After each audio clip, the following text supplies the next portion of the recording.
Good afternoon. Thanks for joining us this afternoon. The first item on the work session is the preliminary agenda review. So,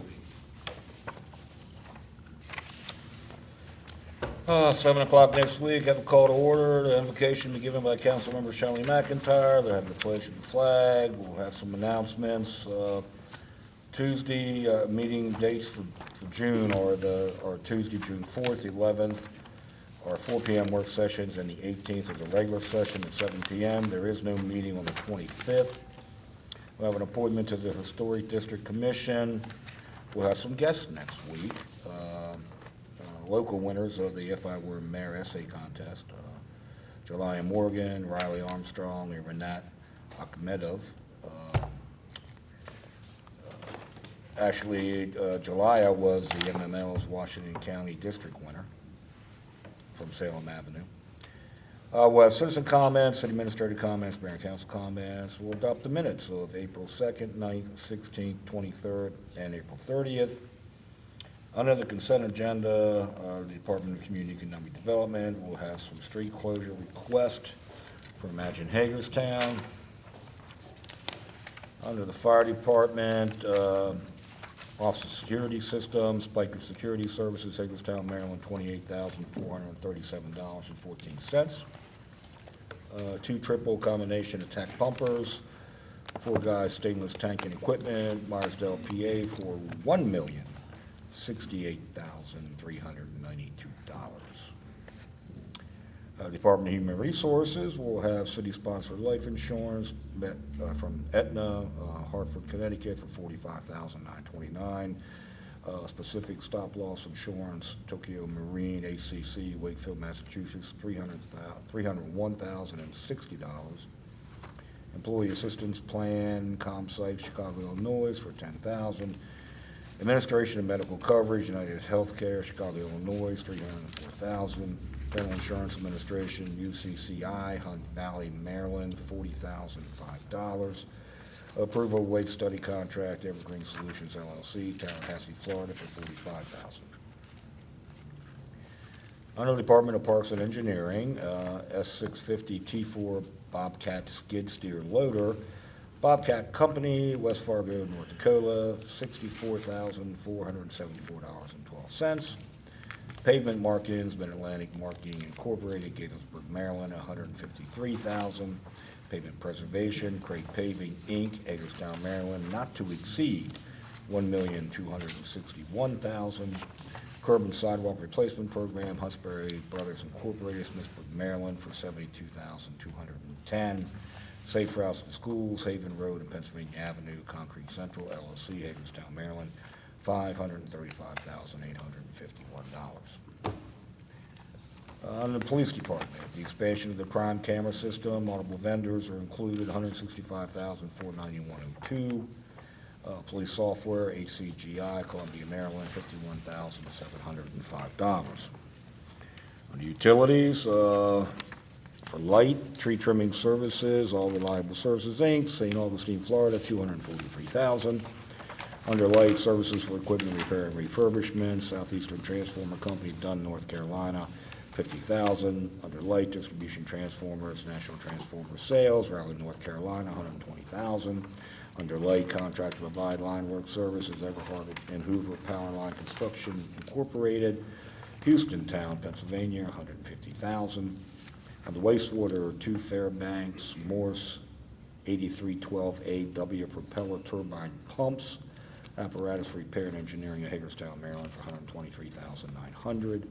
Underwater, change order number 1, traveling screens, miscellaneous SCADA and piping improvements, Carl Bell, Inc., Cumberland, Maryland, $55,907, and material will be presented for that.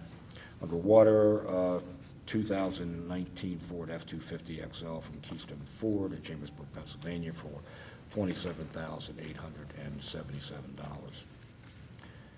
Any questions under that portion so far? The Carl Belt one's the one that you just got today. Under new business, we have the approval resolution fiscal year 2020 Community Development Block Grant Annual Action Plan. The approval resolution, execution of lease agreements for residential rentals and parks, the approval resolution, parking lease for use of central lot with the state of Maryland, and the approval resolution 2019 bond issue, the approval resolution community legacy application, approval resolution strategy demolition fund application, approval of city funding support for the Maryland Theater expansion, general fundraising support, approval of acceptance of Empower Maryland incentive rebate for EWIP project, R.C. Wilson Water Treatment Plant, the approval of a utilization of a wastewater division funds and future bond funding for Sinagro wastewater treatment plant sludge thickening project and dryer rebuild project. Also, the approval of addition of 117 South Locust Street to the city's competitive negotiated sale process, and the approval of water request by Chief Ganesh III LLC and exception number 6 water and wastewater policy, which we'll discuss this evening. Any questions? There's a lot of money on those 2 pages.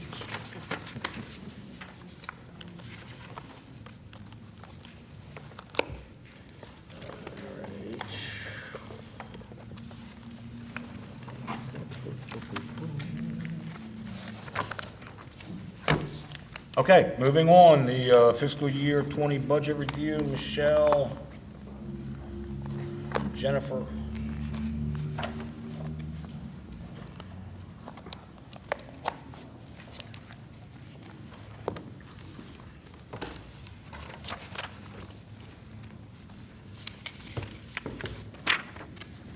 Good afternoon. I think we're on the downhill slide. We have 3 topics we want to make sure we covered. Sorry about that. Anyway, we're going to look at 5-year projections for 3 of our enterprise funds, specifically what we right now consider our non-utility enterprise funds. So that would be our parking, our golf fund, and our property management funds. The 5-year projections are in section 6. First up is parking.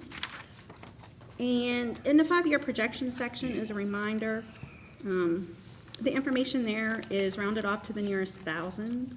There is a lot more information into the dollar detail on all of these funds under section 3 titled Enterprise Funds. So if you wanted to see something specifically to a specific dollar instead of seeing rounded off, information on goals and department summary and some key performance indicators, again, that would be in the other section. But in section 6, on pages 26, 27, and 28 is the parking fund. And I think for the most part, big changes there. Fiscal year 20 budget, I guess I should back up. It's been a couple of weeks, sorry. It's been a couple weeks, so this section will include 2 columns of actual history. So we'll see both fiscal year 17 and fiscal year 18 actual information. We will see the next columns are fiscal year 19 revised budget and fiscal year 19 estimated actual. Then we will have fiscal year 20 proposed budget, followed by 4 more years in the future projections, fiscal year 21, 22, 23, and 24. So in the middle of all of that, again on page 27 of section 6, on the parking fund for fiscal year 20 budget, I think really for the parking fund, the big story here is that revenues are very stable and do not tend to see huge increases or decreases in the total revenue charges. Similarly, in the operating expense section. So the revenue is broken down. You can see a little bit of detail there, what revenue we're getting from the parking decks versus what's money that we're charging for the lots, and finally parking enforcement. So in total for fiscal year 20, we're anticipating about $1,052,000 in revenue. On the operating expense side, it's a little bit more consolidated, but again by same category, so that you can see how much direct expense per the individual parking decks, parking lots, and parking enforcement. And that's at about $559,000. Depreciation, another $270,000. So we have right underneath that few remaining items like bonds, because we do have some debt interest principals we have to pay, as well as some premium that nets us about 14. So the net income loss before operating transfers is at 209. And one of the things that we do within our parking fund, similarly in our electric, water, and wastewater, is we have a handful of IT projects that are capital projects that benefit the entire city. So we allocate a portion from each of the 4 funds that I mentioned back into the CIP fund. So you'll see a total of $10,000 there. And increase, decrease, and retained earnings. So because this is an enterprise fund, this is really net profit or loss. And we anticipate that we'll have about $199,000 to the good in fiscal year 20 budget. Again, with minimal changes. That is, if we experience no dramatic increases in the usage of our parking decks or big increases in the expenses. One of the things I do want to mention is that current staffing levels in the parking fund, we have 2 full-time employees. 1 is a supervisor. The parking fund is a 24/7 operation. And even though it is not included in the assumptions, I think in the coming months, we will be coming back and proposing an additional full-time position within this fund. It's to the point where we need to make sure that we're doing that, make sure that we're continuing to process on an operational side, have adequate coverage, that we're not constantly calling the same 2 people. And when there's problems with any of the parking equipment late at nights and on weekends. And also to make sure that we have coverage for other areas and to help expand and do some things that we're looking at to make things more efficient. Big story then for the out years is if we do a 3rd parking deck, we have included and assumed, as a reminder, that we would start construction, acquisition fiscal year 21 and be completely finished by the middle of fiscal year 22. So in fiscal year 22, you will see at the very top, under total parking revenue, parking deck 3, some revenue there of about $68,000. We're anticipating 6 months worth of revenue, utilization of about 50% of the spaces. And when we say utilization of 50% of the spaces, again, knowing that some of the people that are going to move from our other 2 parking decks and from the parking lots, but net difference will still be an overall gain for those 6 months of $68,000. Then underneath the operating expenses, so if you come on down, you will see in the middle of those parking deck 3, $80,000. And the assumption there is that if you look at the total expenses for the other 2 parking decks and take an average, should cost about the same amount in maintenance, staffing, supplies. So that's how we get to 80,000. The big difference you're going to see at the bottom is in starting to pay back for a bond issue that we would need to have if we move forward with the parking deck. So you can start to see that by the time we get to fiscal year 22 at the bottom, we're anticipating a loss of $224,000. Flip the page to page 28. It just shows there, takes us from an accrual basis to a cash basis. Basically, it's looking at things that will change and impact to the cash, not necessarily fund balance. So at the end of fiscal year 18, the parking fund had about $1.38 million in cash. We're anticipating to end fiscal year 19 at $1.5 million. Fund balance at the end of fiscal year 18, which isn't reflected here but was in our CAFR, total is $7.1 million in parking fund. However, only $1.3 million of that is unrestricted. The rest of that is tied up in the actual infrastructure and the capital assets within the parking fund. Whew, any questions? All right, next we will look at the golf course. So on page 29, there's some high-level bullets that just kind of goes over by the bullet, by big sections, what our assumptions were in fiscal year 20 and in the out years. Everything is set up exactly the same way that it was on the parking fund. As far as the columns and the data and the years that are reflected, one of the major differences, of course, is in the golf course, Revenue there also tends to be fairly static and stable, which is good. Same with the operating expense. The difference is this fund, even though right now it's shown as an enterprise fund, if you look halfway down the page, you see this transfer from the general fund. We're looking at an estimated $273,000 needed from the general fund in fiscal year 20 budget to break even. Excuse me. Cash levels within the golf course fund, we ended the year in fiscal year 18 at just $27,000, and we're anticipating by the end of June that we will be at $42,000. Total fund balance for this fund at the end of fiscal year 18 was only $534,000, $7,000 unrestricted. So again, the majority of fund balance within the golf course is the actual infrastructure, the clubhouse, the things that we own, the capital assets there.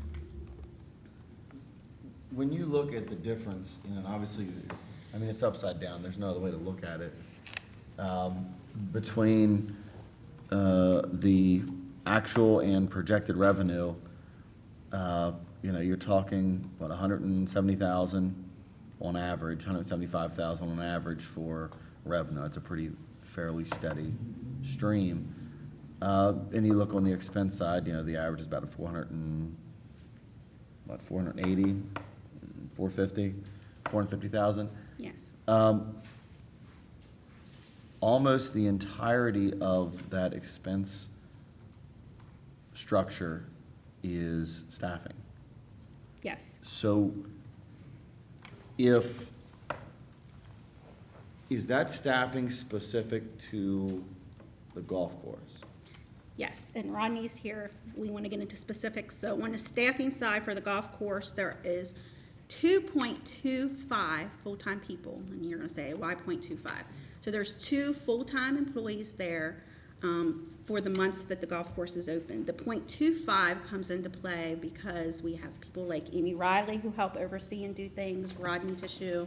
So a portion of their time for what they're spending doing specifically related to the golf is there. We have 1 permanent part-time position at the golf course and around 3 seasonals. So a total of 6, a little over 6 people Make up that 177. make up that 177. The wage and overhead allocation, you see the minus 18,000, that should reflect those 2 full-time employees.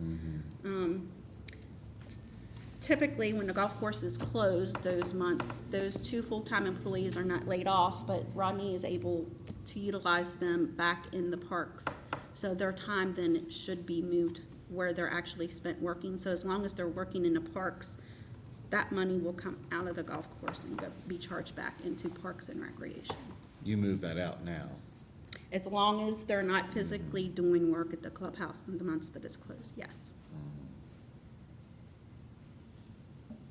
And then the benefits, of course, associated with those positions. Right.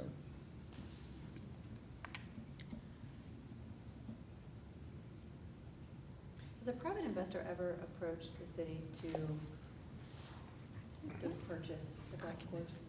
You can sit still. I think about the Hagerstown Ice and Sports Complex and how well they have been able to turn that facility around. We haven't had a private investor interested in purchasing it. We've talked to 1 or 2 groups. One I remember was Billy Casper Golf. They came and they gave us a proposal for them to operate it. Of course, they wouldn't have union employees. They would, probably most of their employees would be, they'd probably use it for whatever they could get out of it. Their costs would be lower. And I think what their cost to us each year was like $140,000. So we still have to pay them to do it. It's less than what we're spending right now. I don't think the course will be as good a quality as it is right now. It's my personal opinion, but we could save a little money if we did that. When you say save a little money, I mean, let's say right now, I mean, most of our personnel expenses is, like I said, it's most of that 450. So let's say it's, I don't know, let's say it's 350 of that total after you add all the stuff together for those various versions of the employees. and you say somebody could do it at 150, they'd still have the 100. So, you know, we'd be losing about $75,000 a year, basically, instead of Yeah, the 250 I remember that we're that at. our expense would be over 100,000 Yeah. if somebody like that ran it. But that's what I'm saying, we would go from about 275 down to about 75 or 100. So you might save 100, You could say. about 150, $200,000 a year. Right. What they all said to me was it's a 9-hole course, it has no practice range. Golf is a slowly diminishing sport, all those reasons, they couldn't run it for a profit, they couldn't make money on it. I mean, I believe golf is an economically driven sport. Yeah. I mean, you can see the numbers here. Yeah. When Times you are go good. back to 2005 and, you know, and we were at 17 or 18,000 rounds, and in the sort of height of the recession, it went from 17 or 18,000 rounds in To 10. 2005 to down to 10,000 rounds. I mean, it almost got cut in half, Yeah. you know, when the economy tanked. That's just, and so you look here and you see it's at, what, 73,000 is in the green fee revenue, Yeah, and it jumps up to 91,000, you know, without really any change in rates. Again, I think it's a function of, you know, the economy. Yeah. I think this particular amenity is driven more by that than any of the other how ones they that we spend their have. discretionary income. But we're never gonna get to that magic number, even if you paid a private operator. It I still guess costs us. the question that I would have is, when you say, you know, quality would be diminished, I mean, I remember back before we put the irrigation in, that quality had diminished to the point where, It was almost unplayable. yeah, people weren't as even I playing remember. it. Yeah, And so I don't, you know, if we're gonna have a golf course, and I wouldn't be opposed to looking into that at all. I would just be curious what that quality derivation is, because, you know, it costs us roughly a penny of the tax rate to have the golf course. So to the average citizen, that means about $12. And so to the average citizen at $12, if you're gonna tell me you're gonna save $4, but I'm gonna have a crappy golf course, you know what I mean? I wanna pay the $12 and have it playable, I'm gonna say take the extra $4. And so that's how I kinda look at that, as to how much, you know, you could get out of that. If some entity could run it comparable, I certainly wouldn't be opposed, but I wouldn't wanna get into that position. I'm not sure how they could run it much cheaper than what we do. Everybody in the Right. clubhouse is part-time, making Right. basically minimum wage. And that's what then I'm there's two saying. full-time guys that keep the course in immaculate condition, but I don't know how you could do it a whole lot cheaper than that. Well, and we're not alone. I mean, I think that, you know, you're right, it's across the Yeah. country that Yeah. municipalities with golf courses, I mean, this is Black not Rock, the unusual. county Well, sits yeah, next to Black Rock. in another state, you know, Waynesboro, I mean, their municipal club just, or golf course just closed, so. After they tried to privatize. That's right. Oh, yeah. That's right. So because And it went they're- downhill, they went were it? It really losing went money. downhill. The play went down. Right, and that's what I'm I trying to remember say. Right. They run it really, really, Thin. you know, spend as little money on chemicals, as little as money as possible on water, all that kind of stuff, to, you know, maximize their gain. Yeah, that's why I said, if you told me it was, you know, you close it down and it's $0, I get that.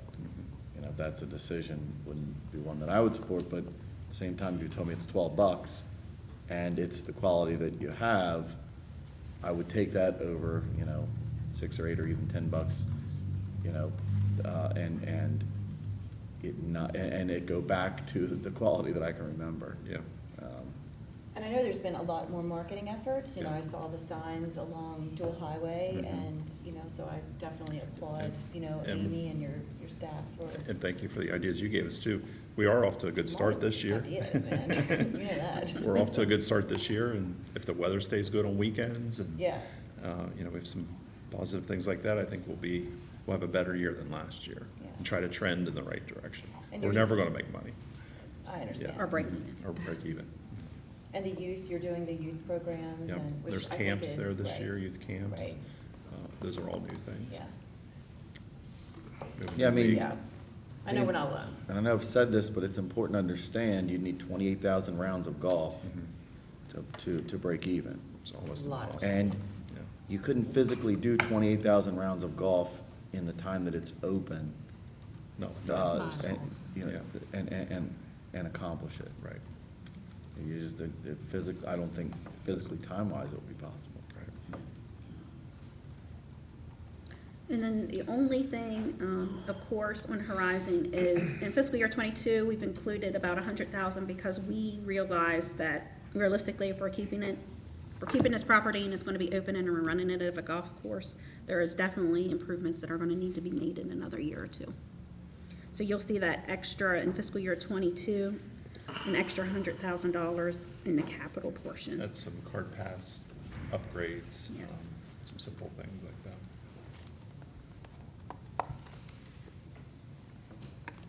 And if I remember right, I think we're gonna put that in a POS request too. We were. Next. Okay. Property management.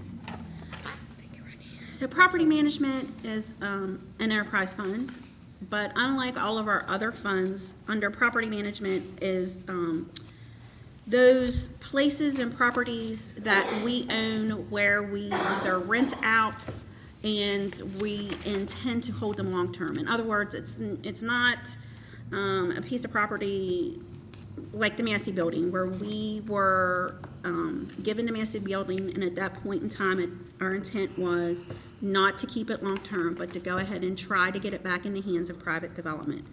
The things underneath property management are not that way. So some of the properties remaining that we own under property management, before we look at any of the dollars and the numbers, is 3640 North Potomac Street, so the building here close to City Hall, the Elizabeth Hager Center, 60 West Washington Street, and then last but not least, you're going to see in the revenue a little bit of money for the Antietam Fire Company. They had come to the city of, I think, fiscal year 11, and had borrowed some money, and it was set up as a loan where the city holds the title until such a point that it is paid back. So every single year, we include some revenue there for the interest and what they're paying us back on. There's two other properties that we own under property management that do not generate revenue. One is the Alms House, and then the other one is, of course, the Fire Police Headquarters. The big thing with the property management fund is, even though we have these properties, we are not going to be at the point where we're self-sufficient. We are not receiving enough in revenue and the rents to offset what we are paying in expenses. So we are going to get to the point very soon where we will not have a positive cash. And so, again, I think one of the things that Mayor and Council has given permission for staff to do is to look at slowly, and we have done that. Like in the last couple of months, we just went to settlement and actually sold the Rosalind building. So looking at a path forward, knowing that this isn't long-term where the city intends to remain and be. 3640 North Potomac Street, it's broken into several sections. The upstairs, we have several artist loft apartments, so we have residential space. In the bottom floor, we have Thai dining, and we also have an artist gallery. In 60 West Washington Street, I'm mentioning these because these buildings are a little bit of a mixture. Again, they're not the typical things that government typically owns, operates, and manages. But in 60 West Washington Street, we have several tenants, but we also have our city-operated bureau box. I think some people call it our incubator space. So on page 31, we again go through general assumptions, big overhead items of what's included in our assumptions. And then on page 32. So on page 32 for fiscal year 20 budget, under operating revenue, about $317,000. And again, includes all those tenants, includes the restaurant, includes our bureau box, includes the artist galleries, $317,000. But then when you look at our actual operating expenses, $506,000. And then if you keep coming down to, you see the middle of the page, increase, decrease in retained earnings. When you look at our history, property management lost money in fiscal year 17 of $434,000. In fiscal year 18, property management lost money, $77,000. And if you had seen if we still had, and we're showing fiscal year 16, we lost money, as well as in fiscal year 15. So if you go out to fiscal year 20, we are estimating a loss of about $180,000.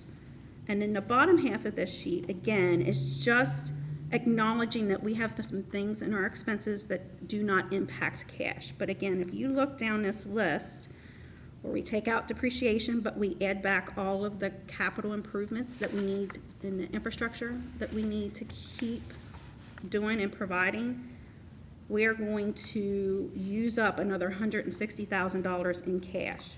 And as of today, this fund has $66,000 in cash right now. We sold the Rosalind building in fiscal year 19 for $250,000, which was approximately a loss of $406,000. But again, all a move in the right direction. It's put it back in the hands of private. We have 3 spaces that have tenants in there. So again, a good thing for the city, a good thing for WLR. And then in the out years, the projections there, you'll start to see that the revenue declines because we only include revenue for those leases that we actually have. So if a current lease is going to expire in fiscal year 23 or 24, we do not go ahead and assume that we're going to be able to renew and keep those tenants in that space. Again, not much change in this fund year to year to year, just wanting to acknowledge that the properties that we still own, the ones that generate revenue, and the fact that it doesn't generate enough revenue to offset our expense. Any questions for Michelle? Thank you.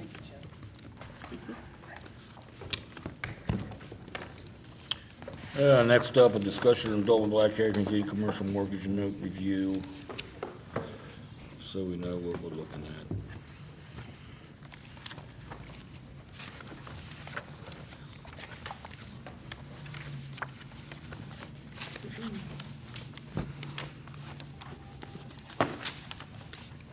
So I guess what we need to find out, if there's any questions, given the information you have, and what we'll be voting on this evening.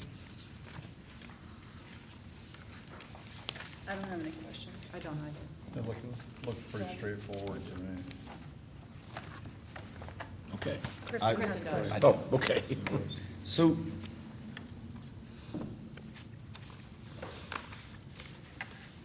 I think I have 3 questions, and it says the proposed funding sources for the additional $108,000 are from 3 areas: the FY19 economic development incentives, FY19 Invest Hagerstown, and FY20 Invest Hagerstown.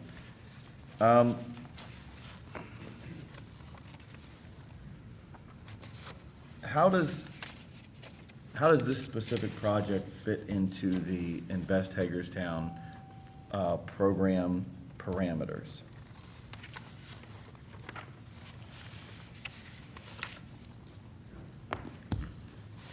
What category would you put it in? I would put it in citywide redevelopment grants. It is right on the border of our downtown, so there could be an argument made that it would be eligible for city center. So we don't differentiate within that, we don't differentiate currently within that particular program, whether it's for a for-profit or not-for-profit. A not-for-profit, it has accessibility to that funding. I don't believe we do. I'm sorry that I didn't bring the guidelines for the Invest Hagerstown program in preparation for this discussion. Let me see if I can have them from,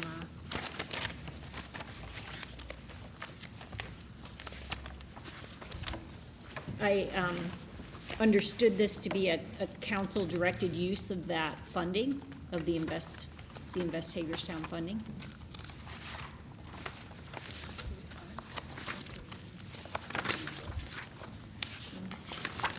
So I believe when we first came to the table and talked about the fiscal year 20 budget, and the mayor and others came and said, where can we find $108,000? One of the first places was, how about our fiscal year 19? What's in our incentive programs? We don't have a lot of monies left remaining there. I don't know that it's specifically fits there, but if we're being asked where we have funding to actually provide to a developer for this type of activity, it's either in the form of a grant or it's in the form of a loan. And So- other than these areas, we would have to then, if we're not gonna take it from here, then we would need to reduce somewhere else or take out a project.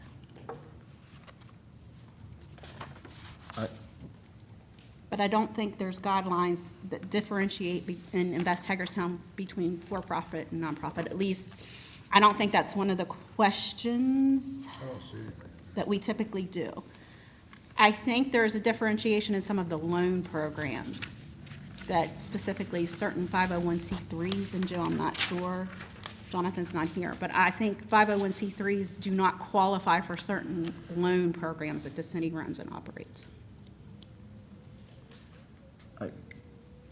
I think for me, what I'm trying to accomplish, because obviously I want to provide the funding, I mean, I've been pretty clear on that, but I'm trying to make sure that in doing so, we are not doing it in a manner that circumvents or is inconsistent with the parameters of the Invest Hagerstown. In other words, and I want to make sure I'm talking about the same thing, the Invest Hagerstown program was the program that sort of the evolution of the first third that we then created the additional tax funding for, that we're going to be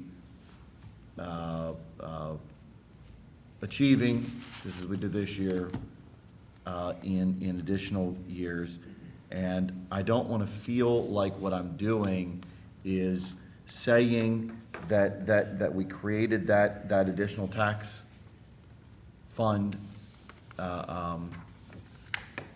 source for these buckets of things, you know, major downtown redevelopment, citywide investment, the home ownership and the rental, those things we've established that said, hey, here, what we're gonna do it for.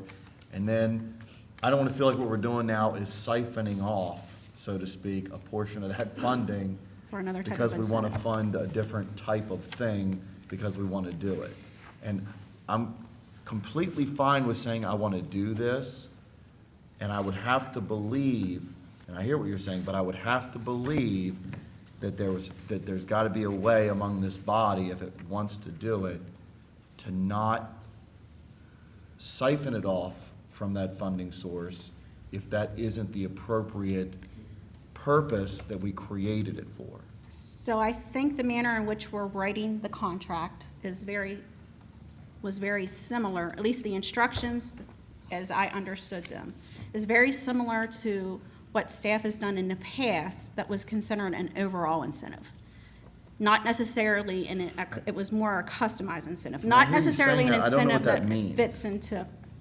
So we had property, I think at like 140 South, where we did a grant to loan, where there were certain conditions and criteria that had to be met. And if we don't wish to take it from here, we can still pass the fiscal year 20 budget, but then we're gonna have to immediately come back to the table, not next week, but the week after, and decide what we don't wanna do. So, and so I'll get, because I do have the Invest Yes, Hagerstown Right. parameters. And I'm looking at city center criteria number 2, which says nonprofit development applicants.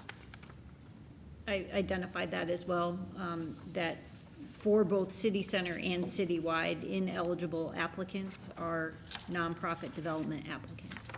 So how do we to answer say your this is what we're question. going to do with it if we say we have parameters that say we're not going to do it for this? And again, I want to make this happen, but I don't want to be doing so in a manner that's inconsistent with parameters we've established for a specific program. We would be Because I will definitely feel like what I've done then is say, hey, folks, I've adjusted your tax rate for this purpose, and by the way, like all types of governments always do, I've then taken that money and spent it on something that is other than what I told you I was gonna raise your taxes for.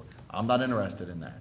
I think there's a way in budget we can do it, But if that's the way it is done and it is inconsistent with the parameters we've established for the purpose we've done those adjustments for, I'm not comfortable doing that. We would move the monies out of this incentive and move it over to the line item incentive that is the customized incentives. So, And I'm really not trying to muddy the water here. Like I said, I think I've been pretty clear at this table and with the folks interested in this project that I want to accomplish this. We all do. I said in the paper, I want to secure this building, but I'm just trying to do it in a manner that is What? clear on the funding sources that we've identified to do it with. and I think at the time we said that it would be incentives in general, all incentives, that we were looking for a way to be able to raise money and set aside a sustainable funding source for all incentives. And so again, does this project meet any of the Invest Hagerstown criteria? No.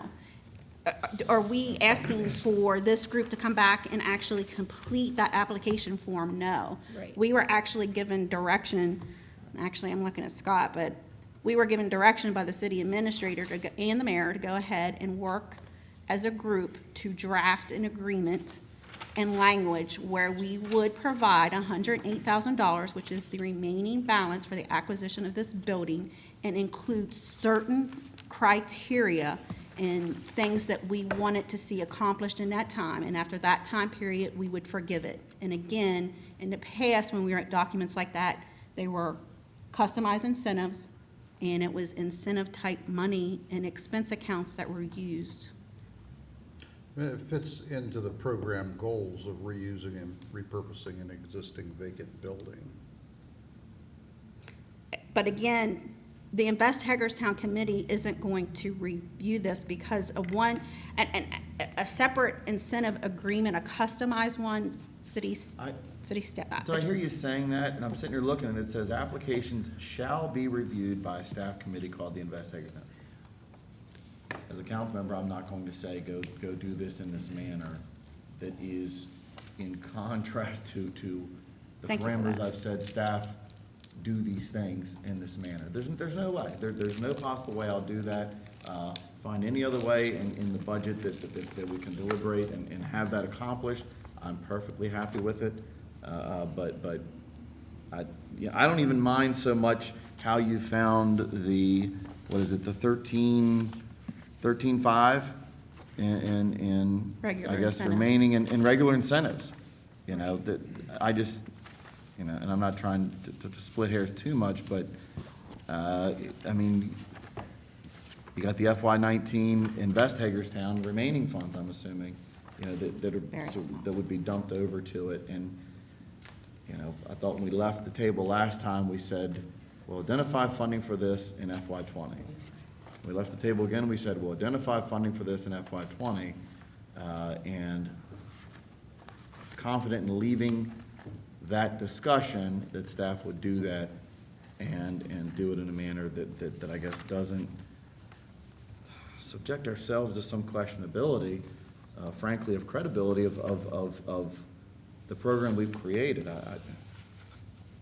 I also think because we have yet to take the FY20 money and put it into the buckets of Invest Hagerstown program for FY20, that this could be money that is designated for this purpose before we designate the amount of balance remaining that people would apply through the Invest Hagerstown I program. hear that, but when I sat here a year ago and told the taxpayers, I'm going to adjust your tax rate for these things, that thing that we're talking about right now wasn't one of them.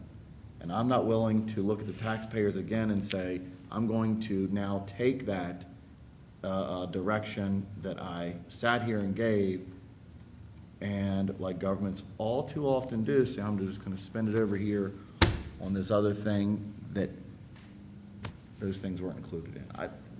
I think that there's gotta be a way in this budget we can find that funding and not pervert that process that you know, at least for me, that I sat here and said, here's why I'm doing this. So from the capital or the operating side?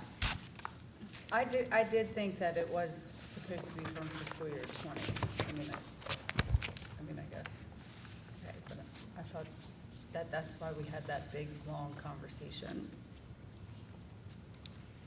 And I will throw out as another potential solution, if there's refinement of the guidelines for the Invest Hagerstown program, because the intent is for commercial development, commercial activities. One could say that a museum operation is in the line of that type of commercial activity, that we're not necessarily a nonprofit development applicant, but a nonprofit project, different from a commercial enterprise. So there may be some ways to revisit the guidelines for the Invest Hagerstown program, getting back to the original intent of commercial type development.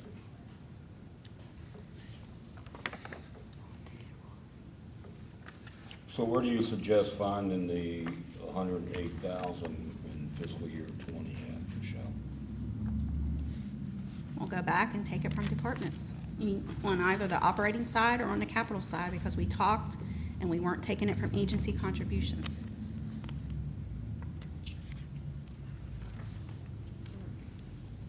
Right. I guess that's what I thought was happening to begin with, but We're taking it from agency contributions. no. No.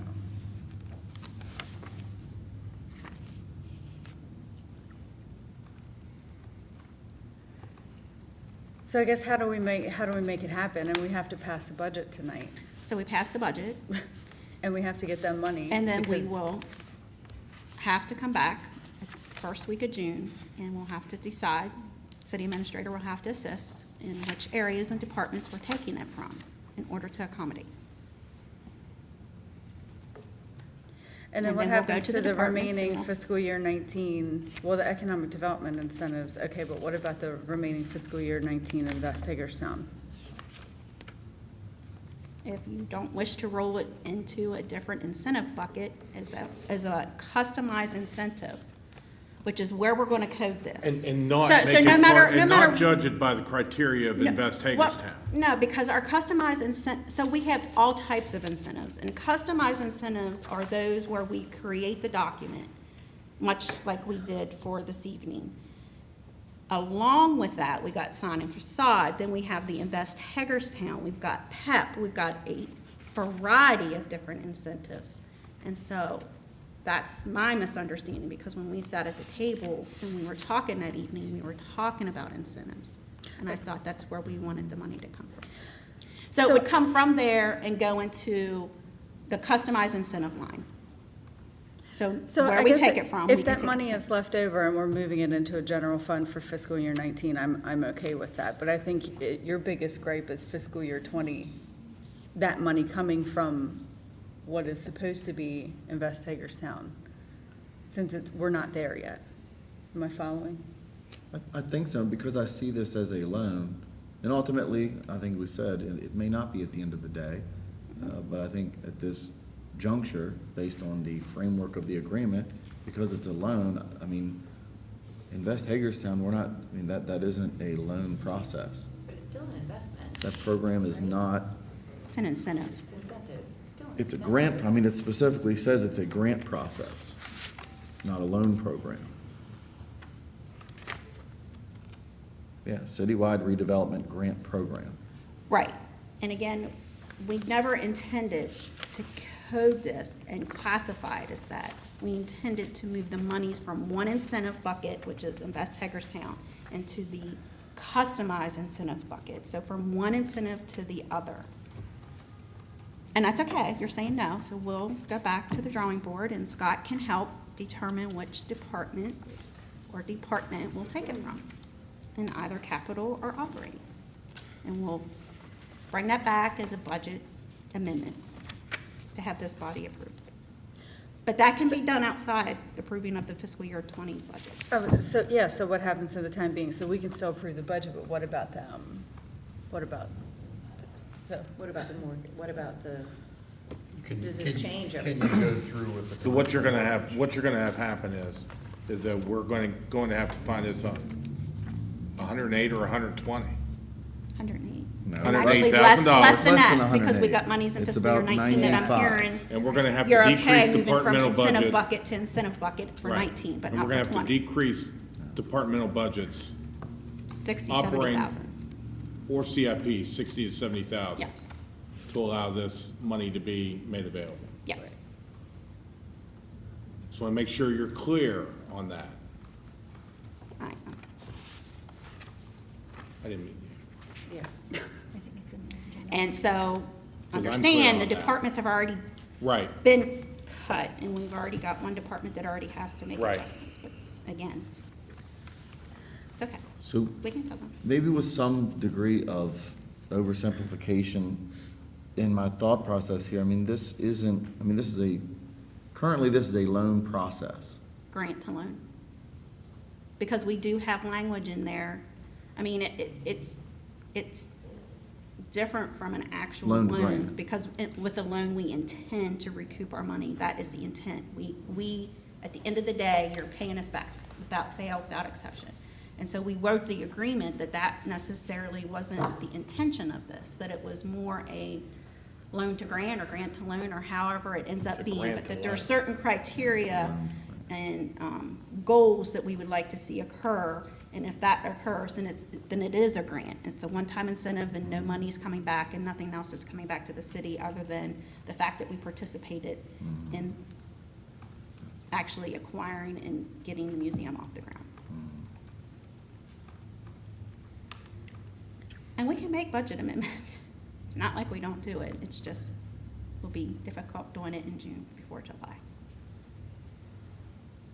And again, back to Emily's question about the, for the museum, does this affect, going back and changing and making amendments and such, is it going to affect them and Their our ability to approval here? close on the I mean, they have building. I don't think so. I think we just have to, we're just facing a $70,000, Did I have to go to the departments and ask and find? Well, so it sounds, So at this point, fiscal year 20 budget is balanced. It is balanced and it is going to remain balanced. We're just going to move monies from one bucket to the other, but when we're done, the scale is still going to be like this. Some and it's other still gonna be time. balanced. It's still going to be balanced. At some other time.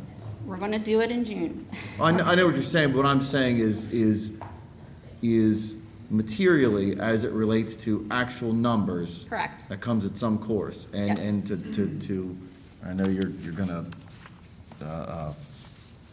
have some caution in this, the same you give the mayor when he says it, but, Yes. if you said, hey, if there's something from the 19 process that we typically dump into the reserve, I wouldn't be opposed to that. And I know that you. Then we're waiting further than, Well, we're waiting as it applies to the material effect okay. of those financial figures. All right, so unless there's specific language within the actual document in the agreement itself, and I do not believe that there was, on where the funding source within the city was going to be, the agreement itself is just city responsibility and expectation of the other party. The I agree. motion that we wrote gave staff the authority basically to move the money around in these buckets, because I don't necessarily have the authority to make a change of $60,000 or $70,000 once you approve the budget. So what we can do, I guess, is try to either strike that language, Donna, I don't know the right procedure. I don't know if we can, before the motion is read for the special session this evening, if we can strike all the language on the funding sources completely from that motion. Why don't we just take out the funding sources? Yeah, just leave the motion as it is there, and so take out funding Does sources that are help as you? follows. Yes. Because you're right, the agreement doesn't state where it's from. So it's just a motion. Right.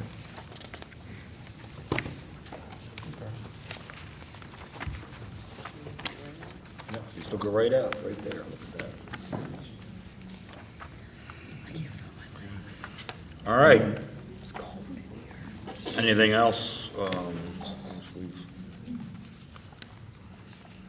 painful as that was, anything else? Okay. Innolit Energy Storage System Projects.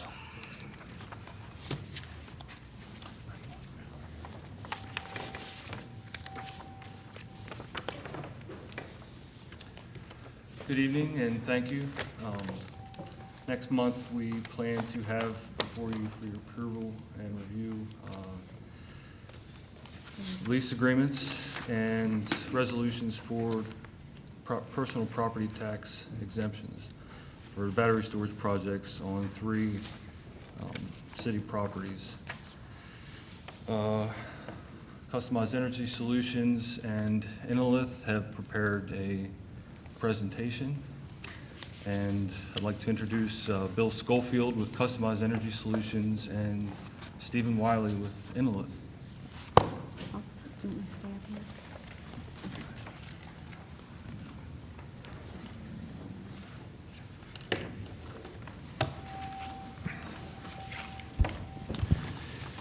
Good evening. My name is Bill Schofield. I am the Vice President of Future Grid Services at Customized Energy Solutions.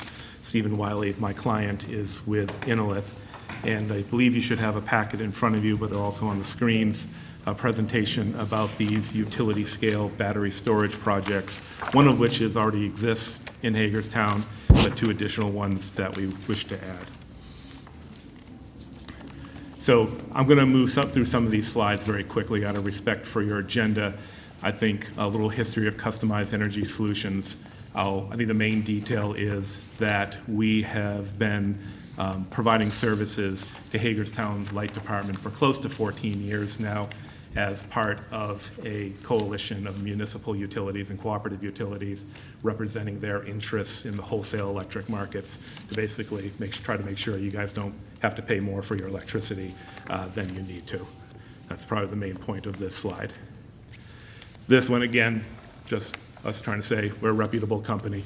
The one I'll point out is the 4th bullet point down, that we received a reward, an award from the Energy Storage Association. The significance of that is this is a battery storage project. It's considered energy storage. This was a determination by our peers in the national industry that we did a lot of good in forwarding the interests of these sorts of projects, that we know what we're doing. I'll skip over this in the interest of time, but we're mostly a North American-based company based in Philadelphia. We do have some things going on in India and Japan as well. And again, in the interest of time, if you have questions, again, obviously, please stop me at any point if I'm glossing over anything. But this slide, I'll summarize it by saying we know a lot about the electric industry from everywhere from retail to the wholesale level in different projects. So our services to Inalith are that we are very knowledgeable in the industry, both economically and how to operate electric resources. This is probably of greater interest to you in the council, to the council and mayor. The reason you have a project already is back in 2015, I had introduced Mitsubishi Heavy Industries to the Hagerstown Light Department, a massive global company. Originally, they were going to install the 2-megawatt battery that you currently have. They decided to back out of this whole area of the industry. They were getting outcompeted by others. But another company that I introduced Hagerstown to was Levo USA. They took over the 2-megawatt project, and 2 megawatts, 2,000 kilowatts, a megawatt, will roughly do about 1,000 homes, very roughly, just to give you some sense of scale here. Levo took over the 2-megawatt project, plus also wanted to do a 6-megawatt and 4-megawatt projects in the city. So that's a little bit of the history there. The 2-megawatt project did get installed. You've been receiving some revenue from it since late in 2017. However, Levo ultimately went bankrupt, and I think the core message here is that while that happened, it wasn't because of any fundamental flaw in the technology. It had more to do with some unfortunate decisions about how they went about manufacturing it that led to cost overruns and led to their failure. But out of that, a new company, Inalith, whom Stephen here represents and will be speaking momentarily, has obtained the technology, both the existing facility as well as the intellectual property to allow them to build additional projects and that, in fact, actually improve upon the technology. And they are very much have a strategy to avoid the mistakes that were made before. Very quickly, I don't want to, as to what, the question might be, well, what will these batteries be doing? I think the easiest way to explain this is everybody would understand that as light switches get turned off, on and off, air conditioning units get turned on and off, that creates turbulence in the usage of electricity that needs to be managed. And the reason I have pictures of wind farms and smoke-emitting coal plants up here is to discuss the point that while historically you had usage moving around, generally the generators providing the power were relatively steady. So the variation in use was mostly people turning things on and off.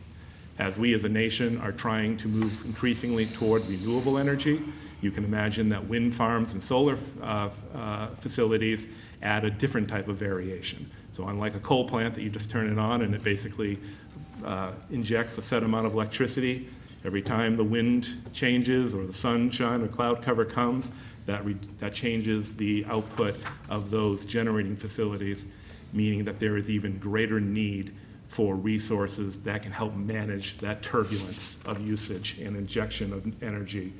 Batteries, utility scale size batteries, are particularly good at being able to move quickly and adjust to that turbulence. With that, I'm going to turn it over to Stephen so he can tell you a little bit more specifically about Innovative, who's innovated this particular technology and would be developing the actual projects as well as owning the existing one. Thank you, Bill. Thank you for your time. I am Stephen Wiley. I'm Vice President of Business Development for Innovative. And if this works, there we go. So Innovative is actually based in Basel, Switzerland, a pretty little city on the other side of the German border.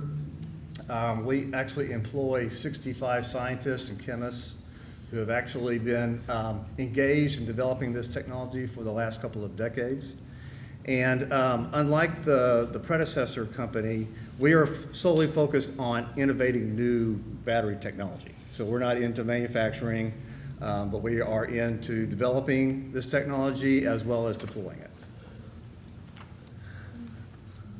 So as Bill mentioned, we purchased the Alevo intellectual property and the facility here in Hagerstown last year. We actually resumed operations in March of this year. One of the things that we plan to do in the fall of this year is actually do some significant upgrades to Snook, what we call Snook, at the substation there.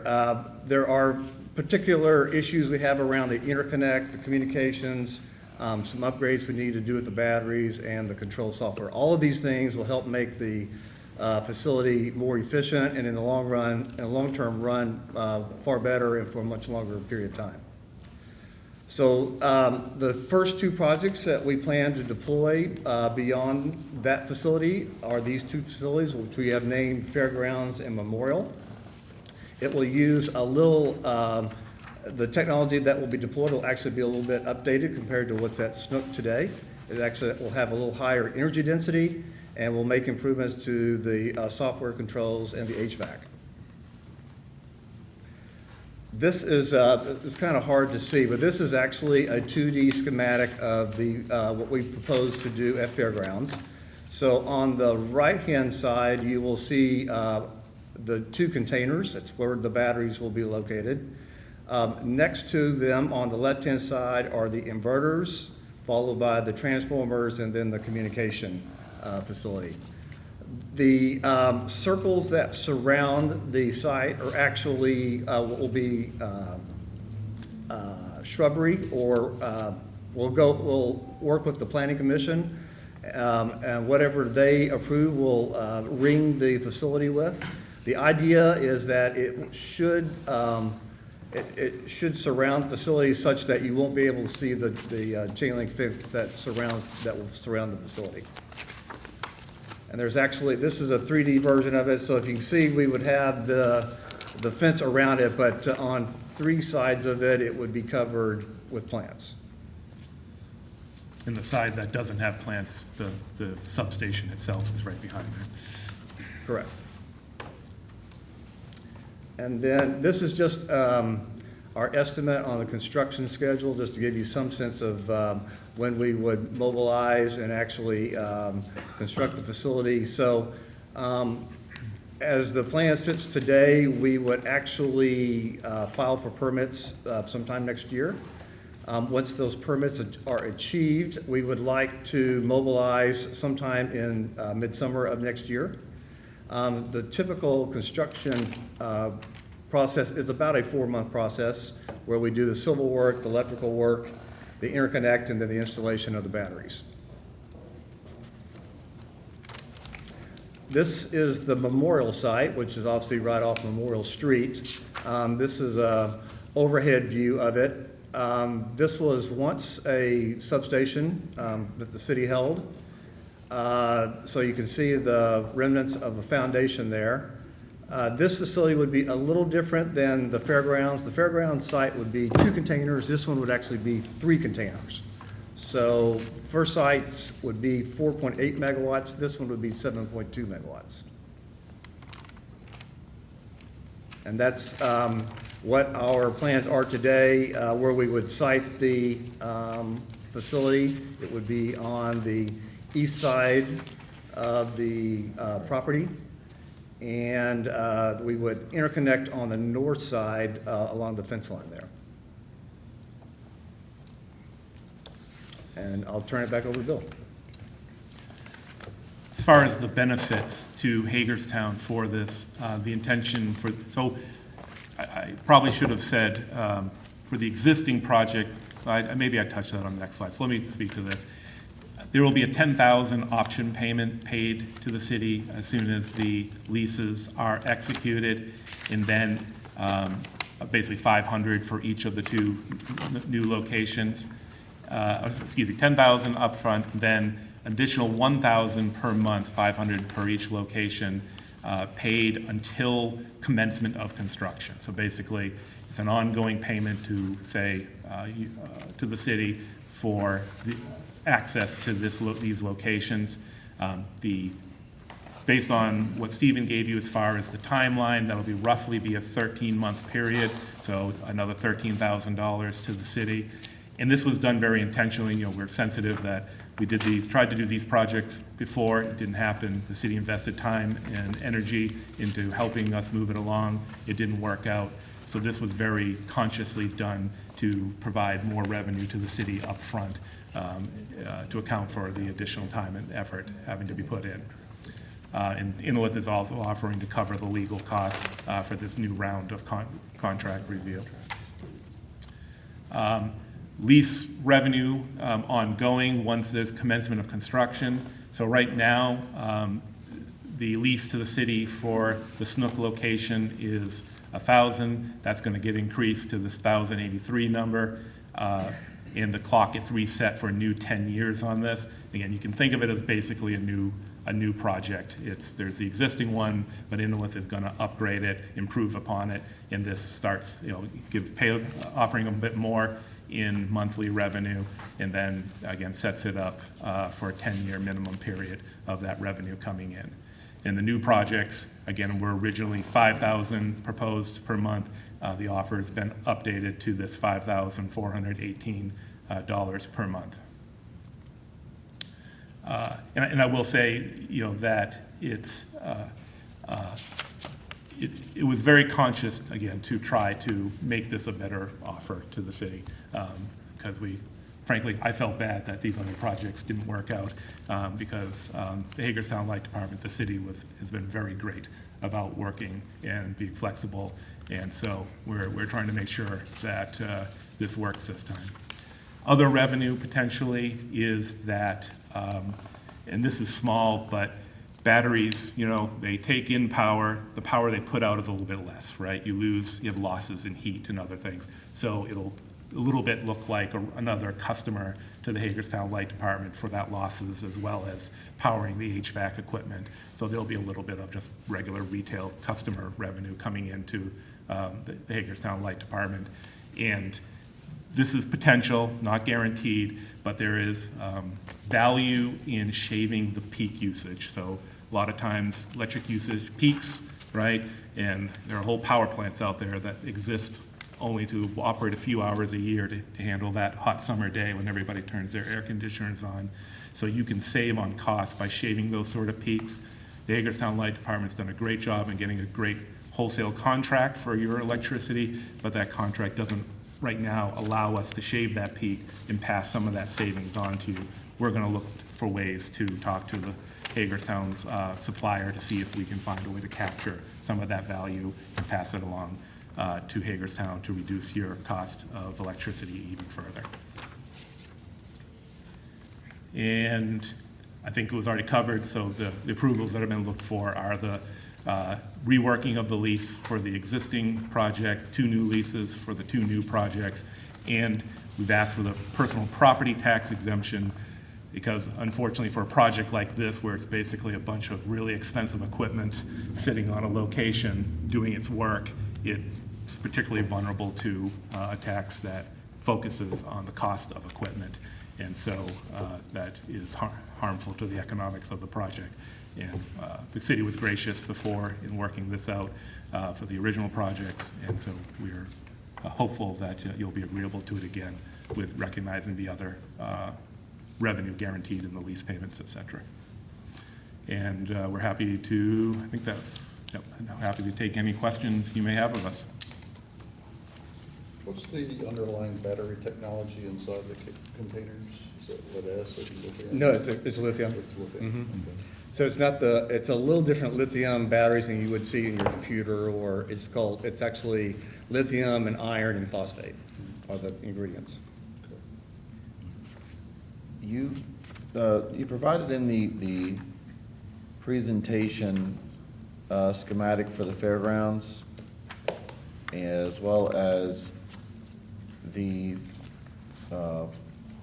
site location for the memorial.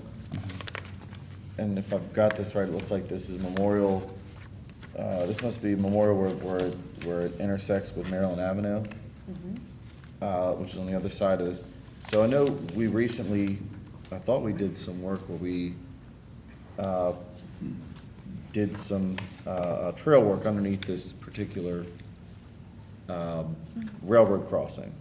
When we met several months ago now, we actually, Jim Bender participated in that meeting, and all of that's being taken into consideration, the trail work. But this project should not have any conflicts with that.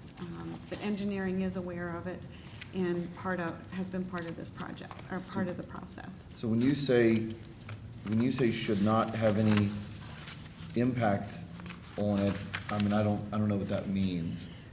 Well, Physically, they won't have any impact? In other words, one site isn't gonna overlap the other? Correct. Correct. If you look at the memorial ESS diagram, between Memorial and the yellow border line Right. on the south side, that's the remaining, the street right away. And the trail is proposed to be basically where the tree line is, right in between the waterway and that site. So, you know, I mean, you can call it, I guess, I mean, I would call it partially residential. I just don't wanna have a scenario, because I don't have, in this presentation, I don't have where or what it's gonna look like at the fairgrounds, siting. I just think it's important to be able to visualize that before we would say yes to it, so that it doesn't sort of pop up and then residents go, oh, you know, look at this eyesore, you know, with chain link and barbed wire and. they actually, those drawings, I think they already exist, and we can actually provide those. This is with the plants drawn in, yeah. Plans drawn in. Yeah. Yeah, we actually talked about that a little earlier Because today. I'm looking at this, I guess it's a picture he provided of the snook. Yes. In fact, I may have it Appearance. on my computer, if you don't mind, I can take a look.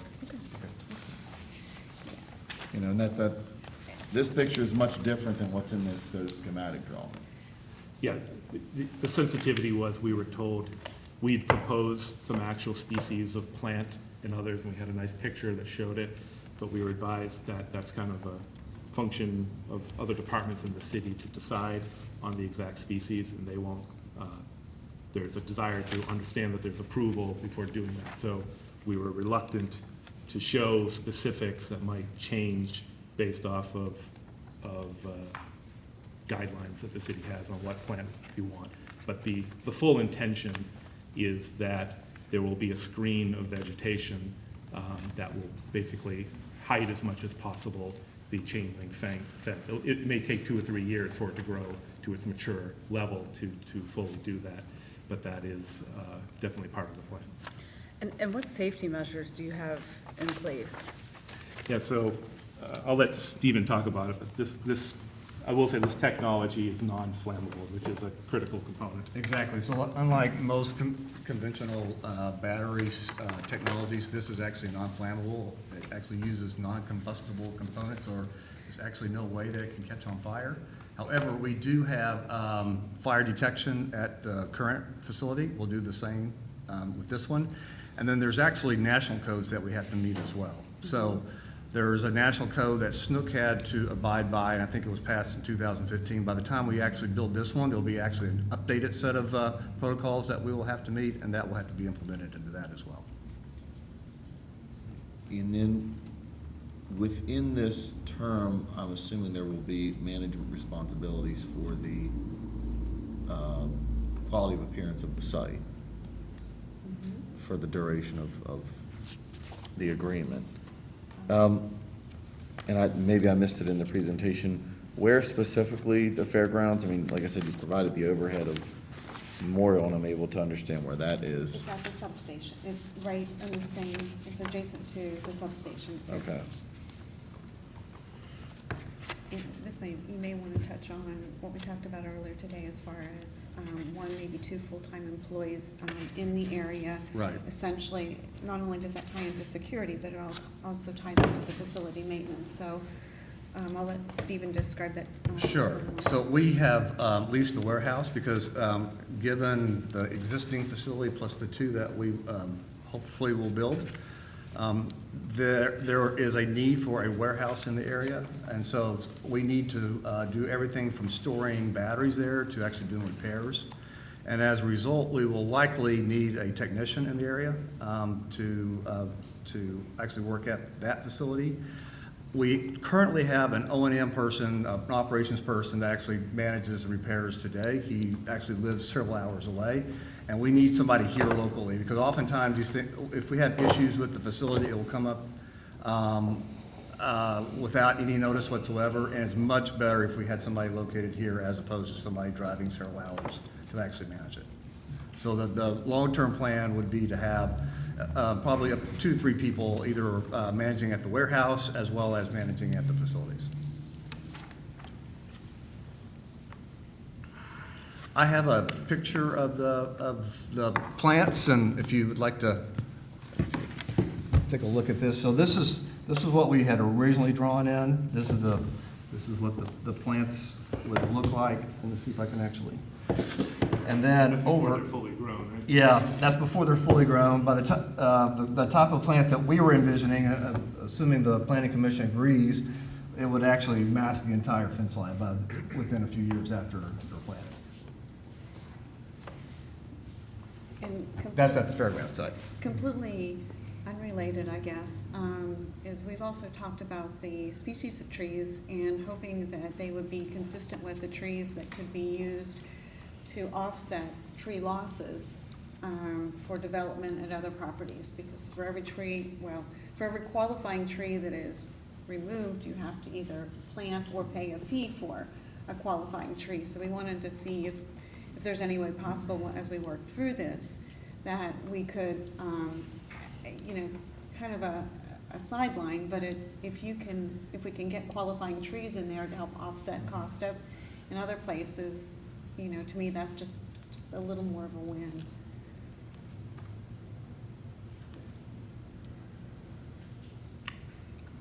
Could we interest you in refurbing some warehouse space downtown? We looked really, really hard in the Hagerstown vicinity itself. Unfortunately, the criteria that we needed, we just couldn't find the exact space, so we are still in the county, very close. We're in Williamsport. But unfortunately, we couldn't find exactly what we needed, but we've tried really hard. That's all we can ask. Anything else, guys? Okay. Thank you. Thank you. Thank you. All right, Nancy, you're still up. That's what I thought. This is the Synagro one, right?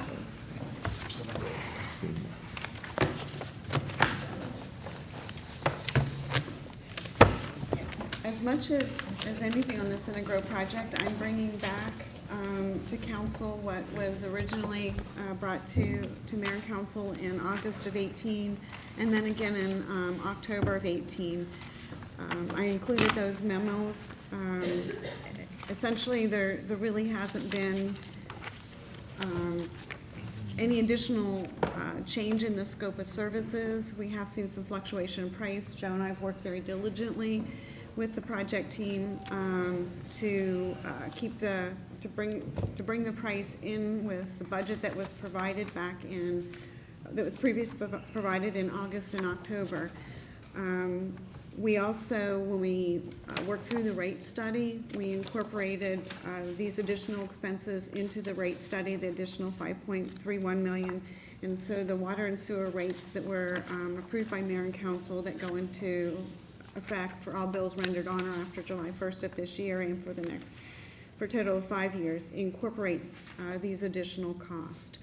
And so, you know, what we're requesting now is just formal approval of what was presented in August and October, you know, at the next meeting. The major change, and, you know, it was outlined best in the August memo, was compliance with regulations associated with the equipment for fire, dust, you know, explosions and that sort of thing associated with the dust and so on.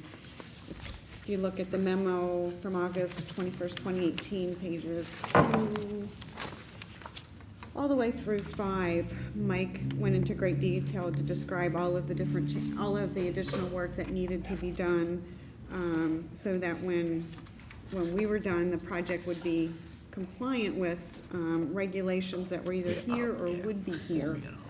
And that we would also have a facility that would serve us well for many years to come. Any questions?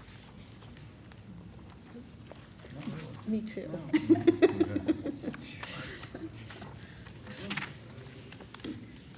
All right, no questions? All right, thank you, guys. Thank you. Anything right now, if I could just do it somewhere warm. I can't even feel my left foot. All right, next is the chief request for exception to city water and wastewater policy.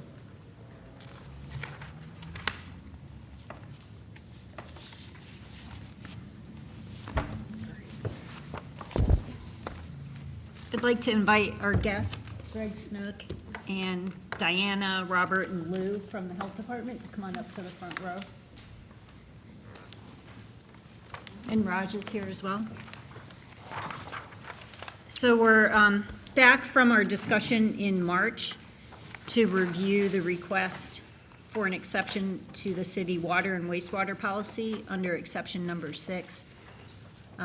We're here to talk specifically about the chief request, but also to talk more generally about the policy, and we posed a set of questions in the memo that will give us direction, as we will have other requests to bring before you. So we wanted a broader discussion on the policy as well. So to walk through the key questions that we identified for us to review is, do you feel there is a need for additional definition or criteria to help us clarify what is intended by a vital economic development project? And then in addition, we want to review the ability for development to be supported by water wells and review the ability to obtain health department approval for wells so long as there's no credible threat of water contamination. And if the policy should maintain that the exception is limited to industrial and/or non-retail commercial development. And we have had an inquiry related to retail commercial development, so I would like a discussion and clarification of that particular item. And then if you desire to retract the MRGA in one or more locations so as to expand it in one or more other locations. And I would add an additional fifth bullet point, clarification if a building that is built on spec where the tenant is not yet known would qualify as an economic development project. Because we do have a request in the queue that involves spec development. So I would like to just review the one project that we have that we're speaking about tonight, which is a 100-room hotel being developed by Ganesh 3 LLC, Raj and Bharat Patel. It's 42,000 square feet. It's approximately $6.5 to $9 million investment, and to create approximately 10 jobs. And I would like to turn it over to Greg to talk about the project. Then I'd like to have perspectives from a representative from the health department, and then come back for a discussion about these 5 bullet points.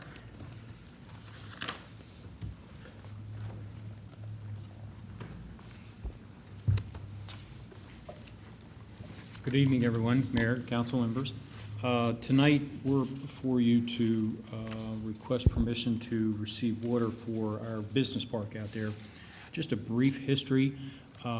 This park was built in the early 80s, and at that point in time, the water line was reviewed and approved by the city water before it was installed. We have approximately a half a mile of a 12-inch water main out there to serve the entire business park. And then there's an 8-inch line that bisects part of this other development. So there will not be any extension of lines. It'll be just tapping into the existing lines. Did I say that correctly? Okay.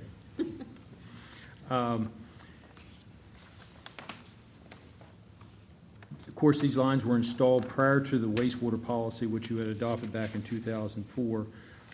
Just a few other observations that when I was looking through this over the last week is I also noticed that there is a city-approved in the general services agreement for wastewater. So if there's a wastewater agreement already in place, I'm not sure why there couldn't be a water agreement in place also.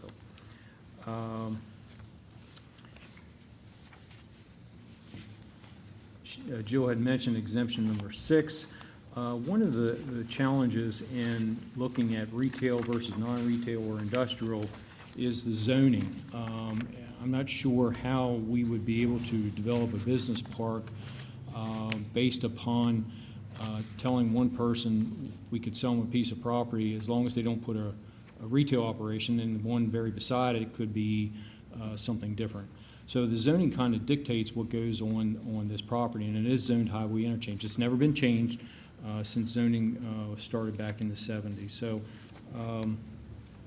the other thing I saw is that the R.C. Wilson plant is permitted for and constructed up to 20 million gallons per day, and I believe you're a little less than 10 million gallons. So there is plenty of water available, even though the plant is only permitted for 15 at this point in time. So I do not have a long presentation, but I just want to request water because there are other projects that will be coming on the south side of Breeze Hill Drive that is noted in the map also. I'm more interested in talking about what do we need to do to extend the medium-range growth area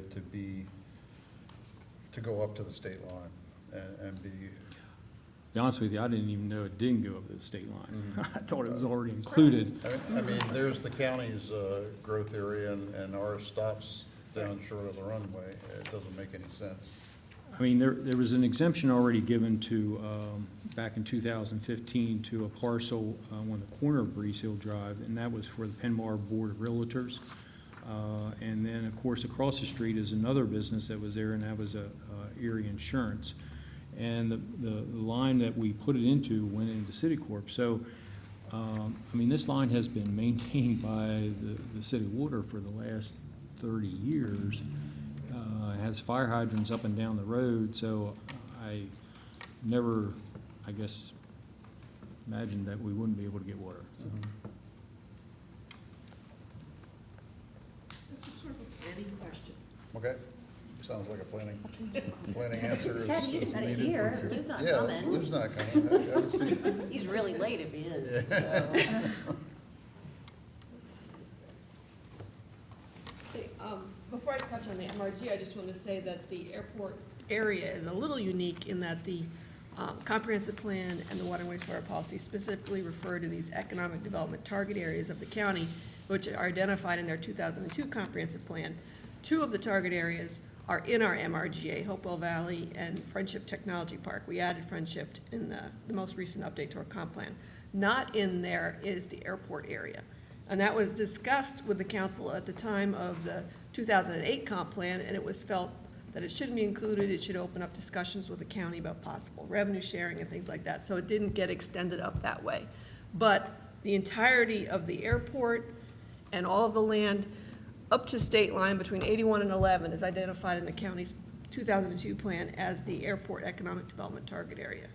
And so one possibility is whether if the county commissioners and the county EDC recommended economic development project in this one economic development target area that's not actually in the MRGA, would we deem that as making it eligible for this number 6 exemption? I think a lot of the other stuff that's happening outside the MRGA and not in the target area is a different matter. I think this is a slightly different boat. But the amending the MRGA is set up because municipalities are required by state law in their comp plan to have a growth element. Kristen will be very familiar with this. Unlike the county's growth area requirement, the municipal growth area requirement is required to be directly tied to your ability to serve the area. What is your capacity in terms of utilities and so forth? And then you figure out, all right, here's the existing demand, here's what this vacant land and how it's zoned, what that demand would be. You figure out, all right, here's the demand of a certain area, what can we serve? We set up the medium-range growth boundary as an area we know we don't have the capacity to fully serve. Like if it fully built out, we don't have the capacity. But we set up a boundary that said we know we could serve, or we're pretty sure we could serve, the projected growth for the next 20 years. And so it was set up that way, a seeming reasonable way to accommodate the things the county wants to have going out there, as well as meeting our goals. And to add areas to the MRGA, we really need to shrink it in other areas. And that becomes a challenge that we really can't have that conversation, I don't think, without county staff and input from the county side, because they have very strong opinions about the retraction areas. They don't want any more retractions over on the west side. And so I don't know that we really can have that kind of conversation about where to retract it without involving them. We did involve them with the comp plan, and they were pretty strong about, please, no more retractions over on the west side. And, you know, to put it in lines, you know, this purple line was basically like a scribble line on an old map during the 203 or 207 facility plan. So way back in the day, before MDE basically said, we need to know what your plants can do, how much you can actually serve. They had these facility plans that counties basically deliberated on and said, in this area of a serviceable, meaning, you know, potable water and sewer, they would draw this line around it, and over the years, this bubble gained shape, and through each iteration was shaped more and more to actual property lines than just sort of a bubble. And in fact, back in the early 2000s, the argument was half the properties are in this purple line were split halfway through properties, and so as they got more acclimated to the mapping, they formed them around property lines. In 2005, during the annexation lawsuit process between the city and the county, The reason those two areas were included, and at that time, this third area was supposed to be included, I mean, I was around for those moments, was exactly that we would identify these target investment zones, and through some cooperative fashion between the bodies, because the county had generally sort of lost the annexation lawsuit as a concession, we said, okay, we understand that we already have utilities in these specific target zones. Let's create some mechanism by way that if some development critical to the airport or critical to Hopewell Valley that can create greater economic investment or significant economic investment in those specific zones, will acquiesce to this, if you will, as a city that has its utilities in those areas already. And that's sort of how those two were included. I was not with the city, I was with the county at the time of the request for the airport area. And so, you know, I don't think that there was interest at that time in sort of holding up airport-oriented development investment to some sharing of revenue that, I mean, the airport's already operating, or at least it was at that time, in a manner of, you know, rents that sort of subsidize operation to get incentive of growth to occur. It probably doesn't operate that way, you know, now, 10 years later, but that was, you know, that was a driving force then. And I agree with Austin. I don't have any issue with including this. I don't need some economic sharing of revenue to do that. I mean, and I said before, I think that we can do that.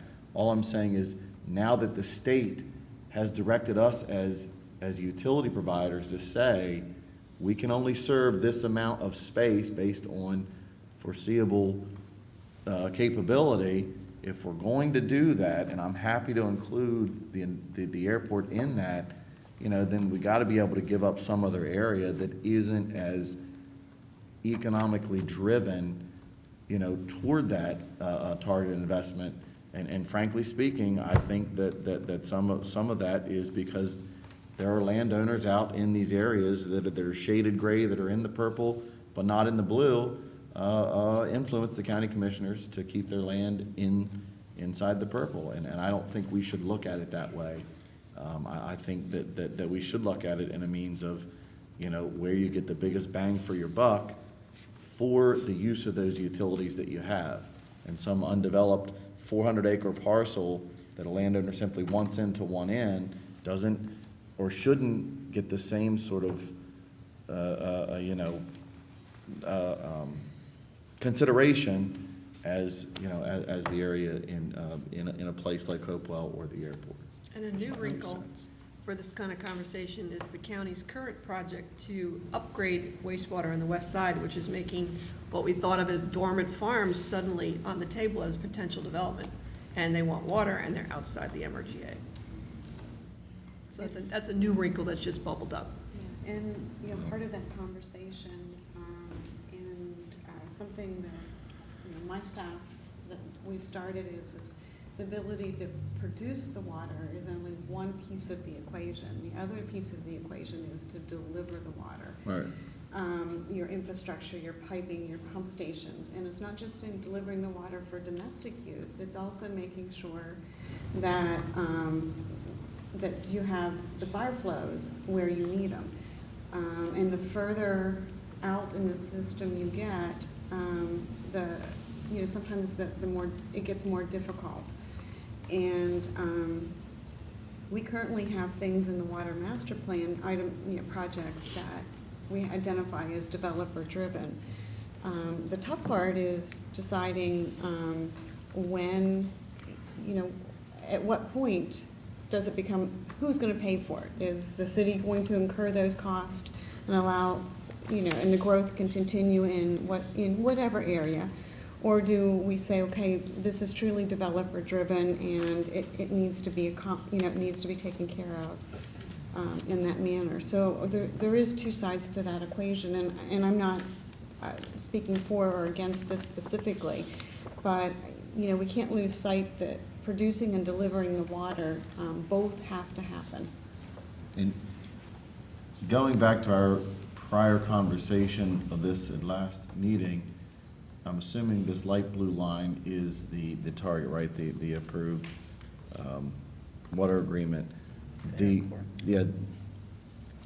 Where does this specific request lie in relation to that target investment? It's above the light blue, which is the airport, and between 81 and 11. But the airport, but It's the light blue is the target No, area. the light blue is the actual airport property, which is considered already served. This, the county owns So where's the land. county circle, if you will, for? It's not what- on this map, but in the 2002 plan, it includes that light blue area and land all the way down to Showalter, because there's some other, like Bowman land, I'm just learning, over, near the interchange. And then to the north, up to state line between 81 and 11. And I think to Austin's point, I was hoping what we were going to come back and deliberate on first was tell us what the boundaries are, so that we have the ability to then say, when you talk about vital, if it's in one of those specific targeted zones, it meets that criteria. It takes out some of that sort of, uncertainty or inconsistency, and we say, yeah, it's in that.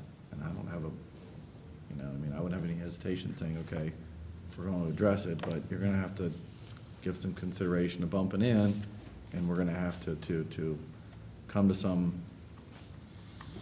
mutual understanding on where, what that light blue line looks like, as it applies to our requirement to meet the MRGA components of our growth plan. Yeah, and the comp plan factored in a certain amount of development from the airport, but it appears to have been only for what was projected as possible inside the light blue. It didn't take into account the land to the north, which is in the county's identified 2002 airport economic development target area. Basically, everything north of Showwater Road is not included. Right, The way I right. read that. And I guess But the one of airport, the other anything things is, inside the blue is already served, so you don't come through this process. in this big scheme, as you had mentioned here, Kristen, there's also a difference, at least the way I look at it, is someone that has already invested infrastructure and it's been there, and now all of a sudden, you can't use it after, a period of time, just because something has changed on a piece of paper. On a map. I mean, can you imagine the amount of developments that could go belly up or something along those lines if you change that over a course of period of time? I mean, I could see if it was something new and it's raw land and you're extending it, but I'm just guessing 30 years ago, it was probably $750,000 to put that water line in. And I agree. That's why I say I think we should have that discussion where greater consideration is given to that type of location than, there's this big triangle of undeveloped area that happens to be inside the purple, that doesn't have any infrastructure invested, that doesn't have any direct economic investment already established, that isn't a And targeted. the purple that's on the west side of 81, our comp plan doesn't consider that as being in what we call our long-range growth area, because it was added after the county's 2002 plan, and it wasn't added as part of the comp plan update. So we don't, from our plan standpoint, we don't recognize that area. And I think it's because landowners lobby the county, as they completely have the right to do, but that isn't, But that in isn't order what to the amend- state's directives are to us to derive our plans from. But in order to officially amend an urban growth boundary, you have to amend your comp plan. That didn't happen. So that's why we don't recognize that area. We have our long-range growth boundary, most of the time matches up with the UGA, but in those areas where they added things after 2002, not as part of a comp plan amendment, we don't include them in the line we draw as our long-range growth area. We were not invited to comment on the change because it didn't go through that public review process. I guess my question is, does this business park fit into the number 6 under economic development projects and exceptions? I think the location certainly does. Then it becomes an issue of our language for number 6 constrains what some of the other things are that are coming behind the hotel in terms of the non-retail commercial development. So you say, you talk about targeted for industrial. Well, it's not gonna be industrial because it's zoned highway interchange, so you're not gonna be able to do that. Right. Non-retail or non-retail commercial development. You could probably get some non-retail, but you're definitely gonna get some retail because it's 100 feet off the ramp. I mean, that's, But the important component of that particular item was the 3 words, vital and targeted area. I mean, that was the impetus for that discussion back in 2005, you know, in those deliberations, was because of a recognition that, yeah, we have these sort of targeted investment areas that are economic drivers. And what I'm saying is I'm happy to include, you know, the airport in that, but I think we need to define what that is, rather than unilaterally say, you know, yes, and then the next one comes in, I mean, and then the words vital and targeted become, they become moot. Yeah, I wondered if that language of number 6 could be modified so that it's projects recommended by the county in the targeted economic development Which I area. think would be great. Or vital economic development projects, you know, kind of thing, so that you have it, you separate it out, so you've got the airport targeted economic development area, one of the 3 areas from the 2002 comp plan, and then we get a lot of other requests outside the MRGA that are not in one of those targeted areas, and then you would get into this vital conversation. I think that's one possible way to go. What was what is vital? Is it just, That's is it the just issue. tax base, or is it jobs, or is it a combination, or what? I mean, Yeah. there are some that will provide some jobs, but then there's gonna be some that's strictly more of a tax base. I would say just with the 3 projects that are, at least one for sure with the hotel and the other retail type of operation, the other one I was looking at, we're probably talking $40+ million right now. What, does anybody remember what was the reasoning or rationale for non-retail, for having that language? Why wouldn't we? Because when we knew we couldn't afford everybody, because we had the constraints on us, and so we were figuring, well, we know that there's gonna be some of these, you know, these big projects that are gonna come along, and so we wanted to somehow to be able to accommodate it. Retail was not viewed as being something that has to be outside the MRGA, and it is vital to all of our economy. We were trying to figure out what are these high-paying job kind of things we don't want to lose that may need to go in an outside MRGA location, so that's why it was written like that. Well, I think part of that as well was, that was about the time, I don't know if you recall doing that shopping center study, where you showed like the percentage of occupancy of the various shopping centers, and you just saw sort of like dead parts of shopping centers in the city's core, or, you know, in the city's boundaries and within that MRGA, and these sort of new shopping centers sort of leapfrogging them.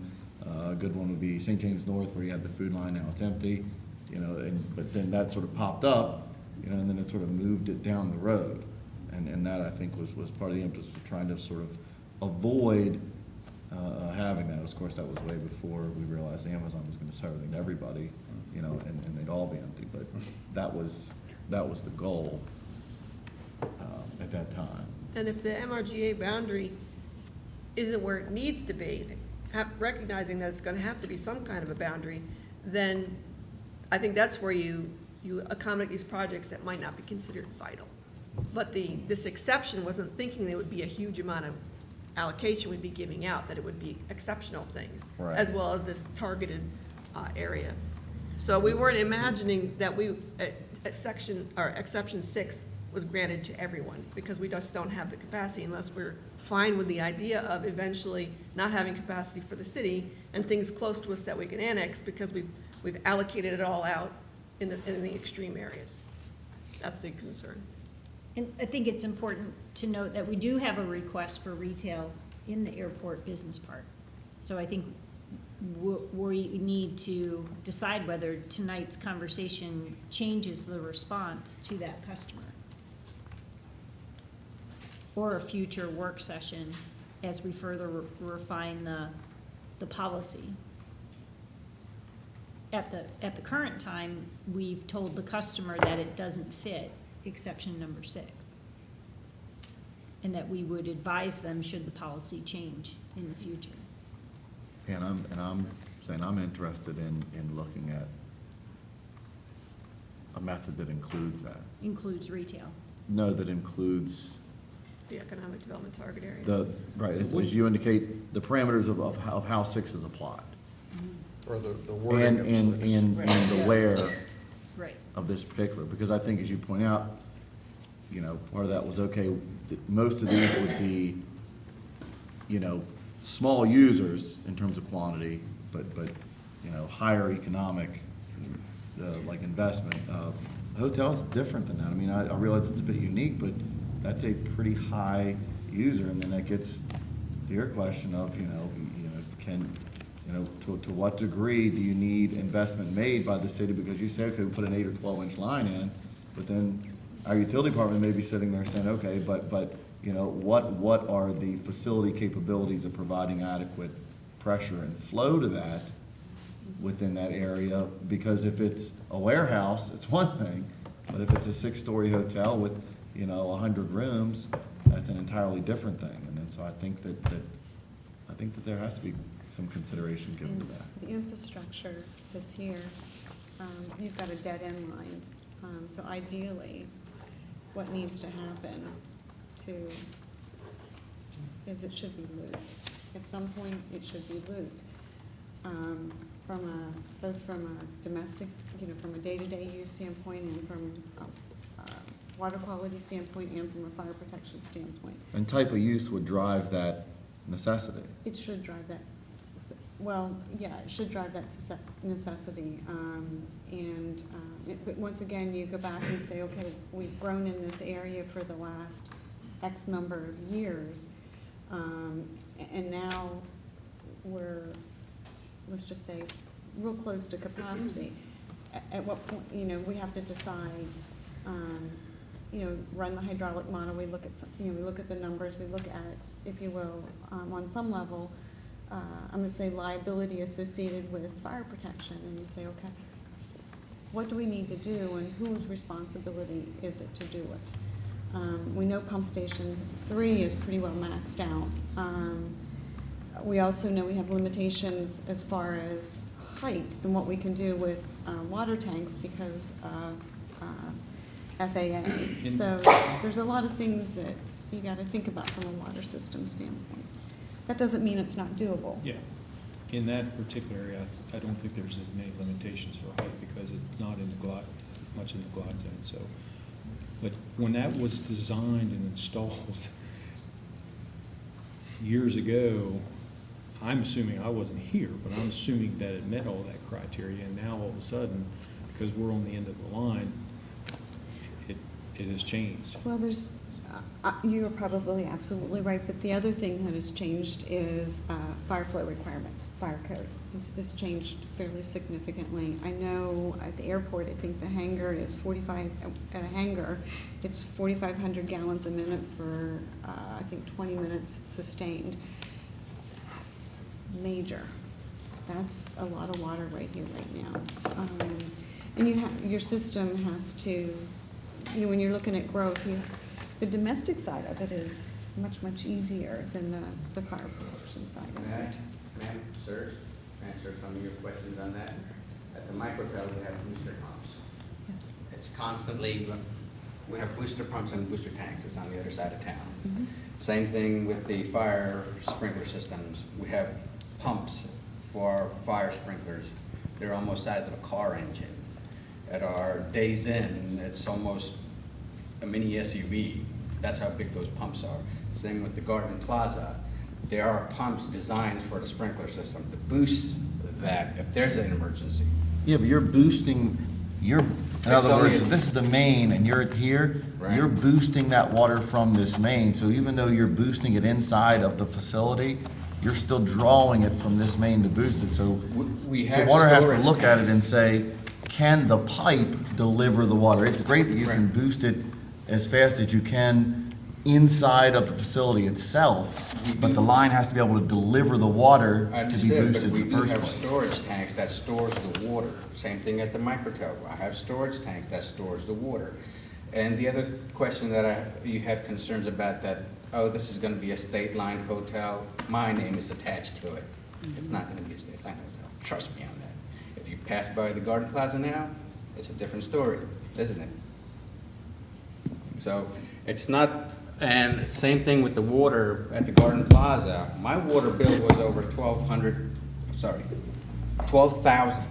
is it on? $12,000 a month. I was like, so what the heck's going on? So I told my staff, go shut everything down. That's running water. Now it's $3,000. Smart people like me controls water from $10,000 to $12,000 a month to $3,000. That same thing I told Mr. Mayor, and I showed you guys pictures of it. I'm also energy green. At the Days Inn, we have solar panels. First hotel in Hagerstown that has solar panels. Thank you.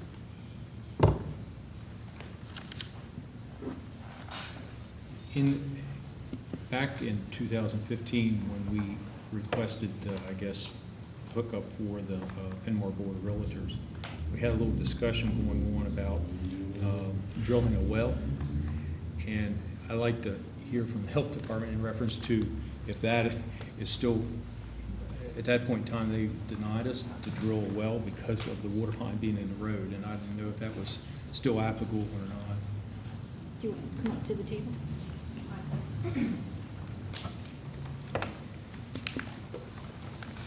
Thank you, Mr. Mayor, council members. Anytime that there's a public water line in the vicinity for a business or a residence to connect, one should connect, because a public well is actually, if you drill it for your residence, let's say, it's a temporary measure. On your application permit, it would state that this is temporary until public water becomes available. If the water is already available, right adjacent to your property line, then you should connect. So I hear you saying that, and it reminds me of the specific case of the car wash on Morgan's Avenue, where a water line is in the road, but I believe that car wash received the use of a private well. I believe it's still a private well today. That's one where we had the big sinkhole, we had to fill it in, the road, back in 2008. I believe there's a car wash on Morgan's Avenue, right on the left side, that I believe operates on a private well, when the potable water supply goes straight past it. I'm not sure of that. That was prior to my time, but I can check on it. But I know that there were problems concerning that aspect. And given that process, I guess, of denial based on availability, then that begs the question, because, the health department is obviously sort of, I'll call it the local arm of MDE. That's sort of how it works. But MDE, along with the State Department of Planning, says, governmental entity that has this utility, we need you to write a capacity supply management plan as part of the growth element within your comp plan, and it has to be sort of utility driven based on your ability to provide that utility service. But when we go to define that boundary, as we've done, and then we're being asked to serve outside of that boundary, and we can't, because we've established that plan per that MDE directive, I don't know how we can then deny a private property outside of the area that MDE has directed we can't serve beyond because of that capacity supply management limitation. You know what I mean? How that sort of puts us in the position of saying no, and then the health department also being in the position of saying no, then how that property can get water supply. Well, there's a couple factors that go into that. Mainly in 2015, COMAR 260404 for well regulations, for example, in that says that if a in the designation of a W1 or S1 region, Already served. correct, and already established, Right. that we should not approve a well permit in that area. That is based on the county's water and septic program. And here's the rub I have with that.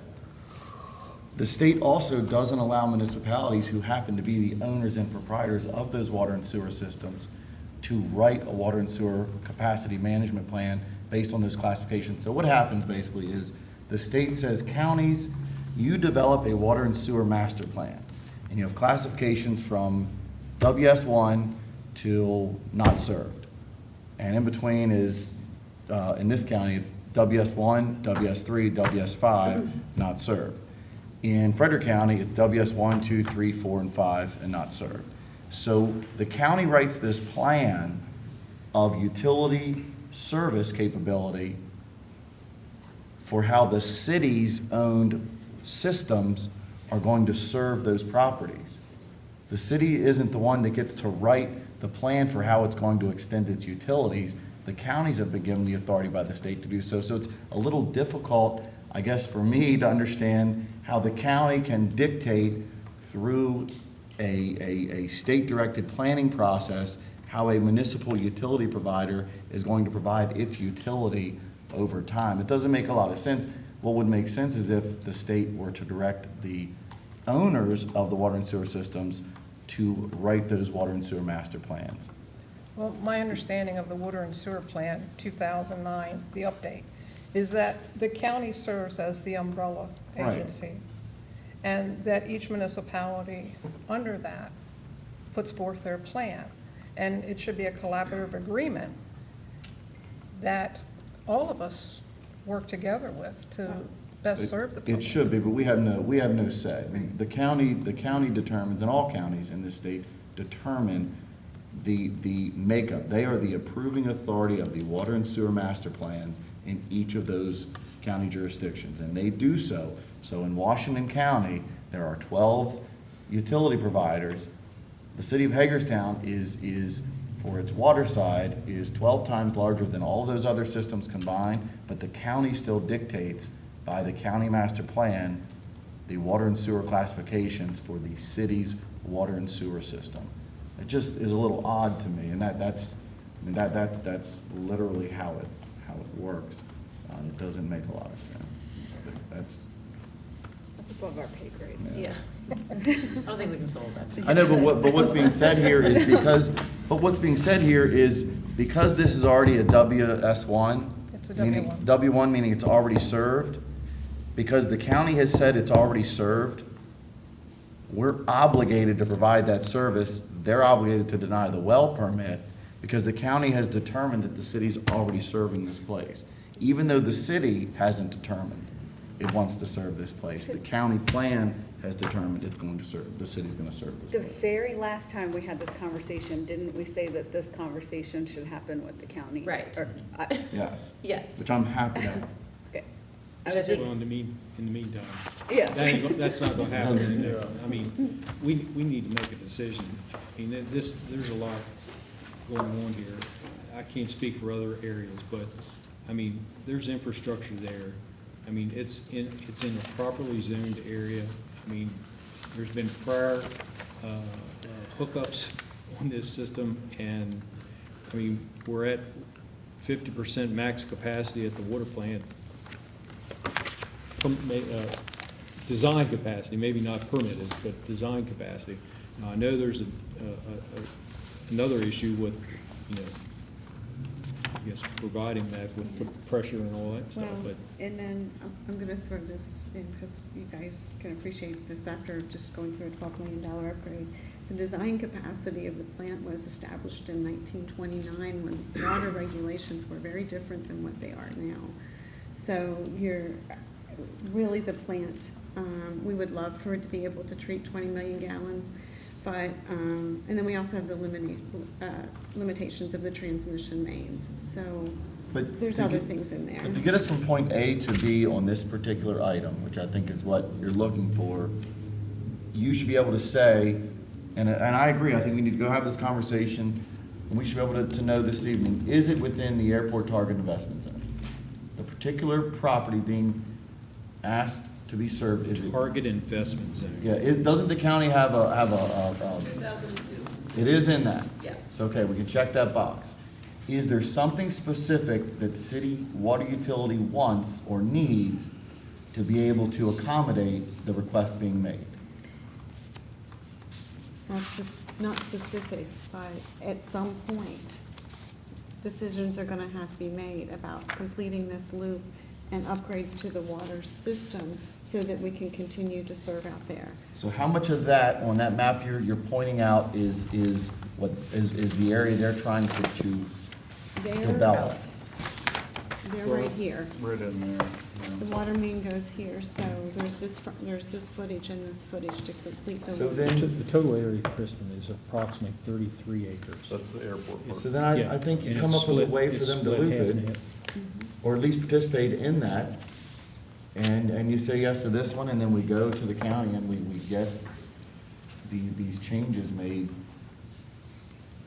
to the pre-annexation agreement. That loop, is that a 12-inch main? There's a water main going right through the property. This from one side right to here the other. also is the 12-inch, and this Okay. is the 8-inch that goes, there's a fire hydrant right down the middle of the Yep, cornfield. right here, and then there's one right here. And then, so this loop, would that have to be a This, 12-inch? yeah, you would do a 12-inch. This It would- would be from here to here, but it is rough scaling at about 2,500 feet. Rough numbers is probably 750,000. I don't know. I think you come up with some number of feet associated, and we approve this one, and then we go back and we get. Yeah, I Yeah, I think. definitely want the next meeting to be with the county, I mean, I thought And we that's go get what. this addressed. Yeah. That's just my 2 cents. Okay, so there's a second request Second request. right behind this, in reference to, say, if this was divided, this would be the hotel right in front is probably about similar acreage, and that would be, I'll call it a retail operation. Right. And you should have to build the line straight through that front. The line actually will be touching the subdivision, What I'm saying is, if you're developing that, you should have to build some portion of this line right here, Or at least do this. or at least do that. Yeah. well, that would be up to the, technically, I'm not the developer of it, but that's a requirement of development then. Because that would leave another, I'll say, 8 to 9 acres in there that could be developed in, various size lots. All I'm saying is there's some way that you should be able to work out some cost allocation of that, of what that is. And approve it and get this matter resolved with the county directly. Right. And we would bring back the second request for retail development as a motion to you, and it's approximately 9,000 square feet, 2 buildings, each at 4,500 square feet. The tenant of one of the buildings is known, I believe, the other one is not yet known. So we're not quite sure on the usage figures. It's still in So the do- target investment zone, right? Right. So would you like to see both of those 2 motions before the conversation with the county because of the timing issue? Yes. Yeah, I mean, I don't think we can hold. Yeah, we can't, right. I don't want to hold this up because of that. I think that gets a little ridiculous. I think the way we can solve this issue is if you wanted to do something at the next meeting, is before voting on this request, vote on an amendment to the water wastewater policy, exception number 6, to say something like, projects recommended by the county in the targeted economic development area at the airport as delineated in the county's 2002 comp plan, or, and here's where it gets a little tricky, or projects deemed vital economic development projects by the county and the city, and here's where I'm spitballing, and involving economic incentives by the state, county, and/or city to facilitate recruitment and/or retention. Something like that. So you separate it out so that it's whatever comes along for the targeted economic development. I think that's fine. area at the I think it's a airport. risk because we're accepting, But there's only about by doing that, we're 66 accepting acres ahead of left. that conversation with the county what that zone is now. That's the part I don't like about it. Well, I would say that should be limited in the amount of acreage that could be developed. Right. I mean, it's kind of already been defined. That would only leave probably 15 to 16 acres here, and then the balance that she's talking about over off of Showwater Road that is west of the Bowen property. About 33 acres at the airport proper per our comp plan, and Greg thinks there's about 33 acres left at the airport business park, and then there's whatever's left at Bowman's Piece over by 81 in Showalter. Right. I mean, you could just take out the last, half of the last sentence there. It's a development project in a targeted area. I mean, why, if it's not targeted, why do we have an airport development park? I was Right. referring specifically to the county's comp plan, which had targeted economic development areas. The specific areas, Yeah. yeah. But I mean, isn't the airport development part a county targeted development area? All of that area up there was one of the three. Yeah. Yeah, they have- So- Well, I'm glad we could put this to bed. Thank you very much, and we'll get that motion drawn up. And I'm sure we want to pass it by legal so they can add their stuff in it.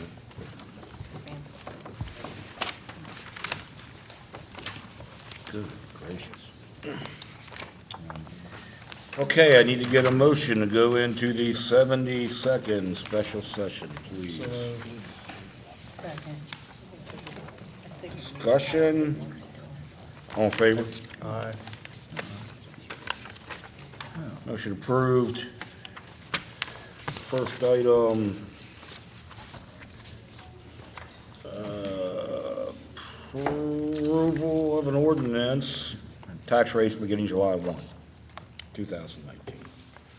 Mr. Mayor, I have moved for the approval of an ordinance on May 21, 2019 to establish the city's tax rates for the fiscal year July 1, 2019 through June 30, 2020 on the basis of $1.002 per $100 of assessed value of all real property excluding properties designated as apartments, which will be $1.032 per $100 of assessed value and $2.505 per $100 of assessed value of all business personal property within the city of Hagerstown. These rates are the same as current FY19 rates. Second. Discussion, all in favor? Aye. Motion passes. Approve an ordinance budget fiscal year 1920. Mr. Mayor, I hereby move for the approval of an ordinance on May 21st, 2019 to adopt the city's budget for fiscal year July 1, 2019 through June 30, 2020, in the total amount of $143,194,725. Second. Discussion, all in favor? Aye. Motion carries. Approve an ordinance authorizing the sale of property located at 64 East Franklin Street for the city CDBG home ownership program, Community City Center Plan, Catalytic Project Number 8. Mr. Mayor, I move for the mayor and city council to approve an ordinance authorizing the sale of property located at 64 East Franklin Street for the city's CDBG home ownership program. The property will be conveyed to Tamika Mitchell for a sale price of $130,000. The sale will be in accordance with all terms and conditions listed in the attached purchase agreement. Second. Discussion, all in favor? Aye. Motion carries. Approve a resolution, commercial mortgage note, commercial mortgage to the Dolan Black Heritage Museum, Inc., DBHM, and that's it, just commercial. Right. Right. Mr. Mayor, I move for the mayor and council approval of a resolution authorizing the execution of delivery of a commercial mortgage note and commercial mortgage to the Dolman Black Heritage Museum, Inc. The agreement will provide an additional $108,000 for the purchase of the property at 465 Pennsylvania Avenue. Second. Discussion, Yes. The first couple whereases have it DBMH. Oh, I did correct that. Okay. This is how it's called, and it's correct on the original. So, and I did correct it on the online version, so that's, I think there's 4 or 5 or 6, 5 places. anybody else? All in favor? Aye. Motion carries. CDBG action plan amendments.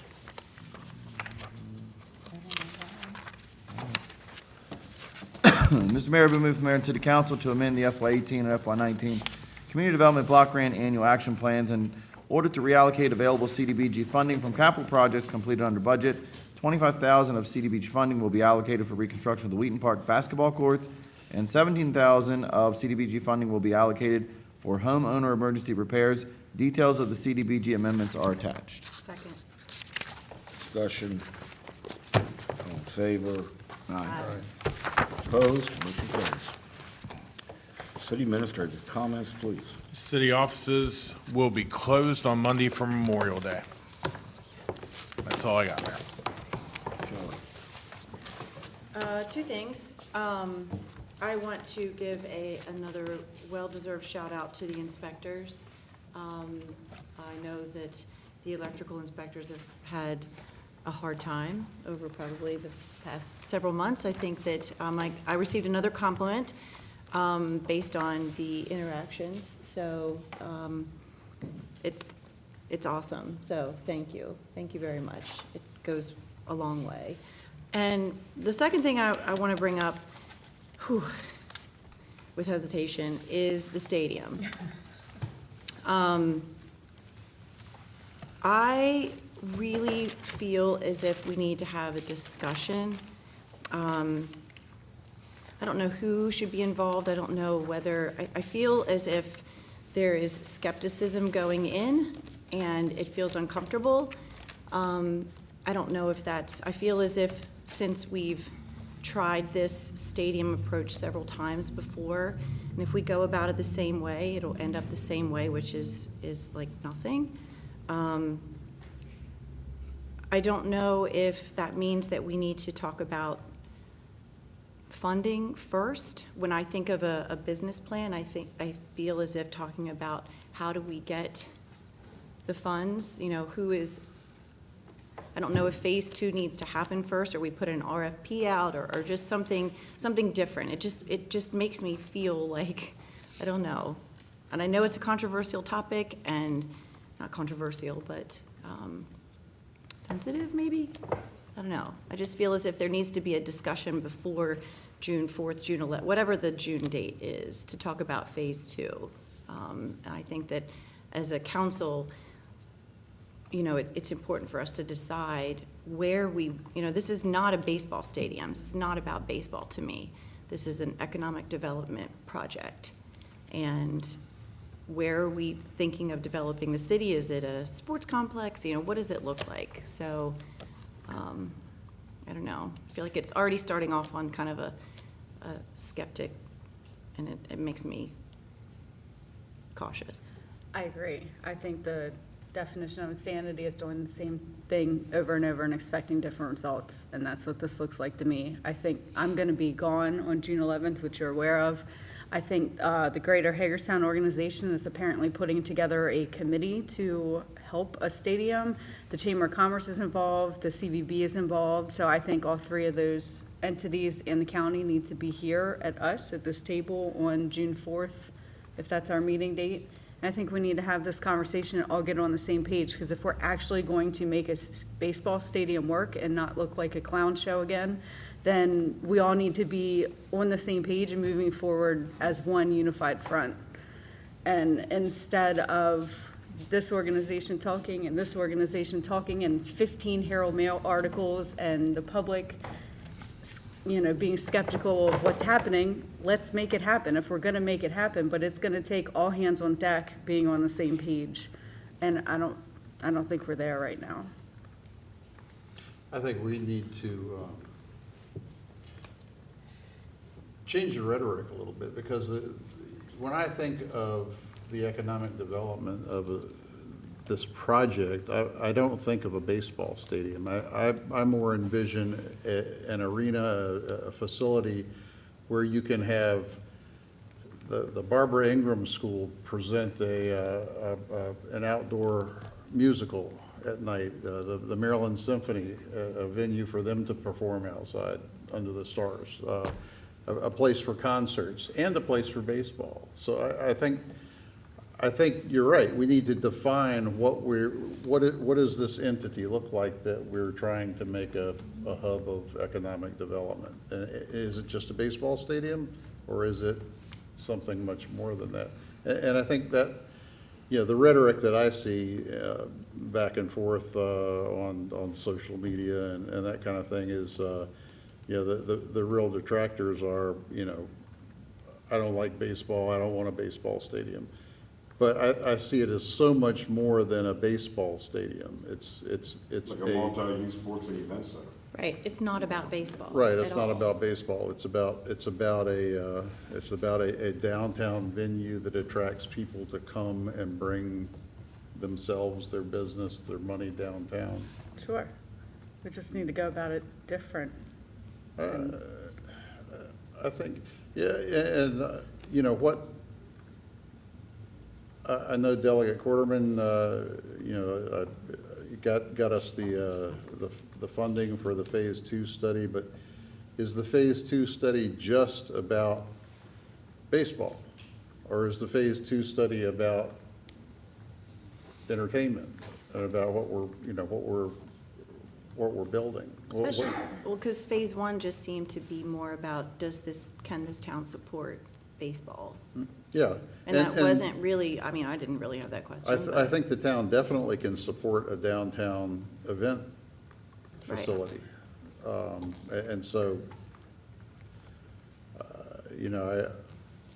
I kind of see us, maybe, we really need to redefine to the public what our vision is. Well, and that's the point, is I don't think we have, what is our I vision? have my vision. I mean, what is our vision? Well, I don't think Is it right over here? Is it Antietam Street? Is it somewhere else? Is it an event center?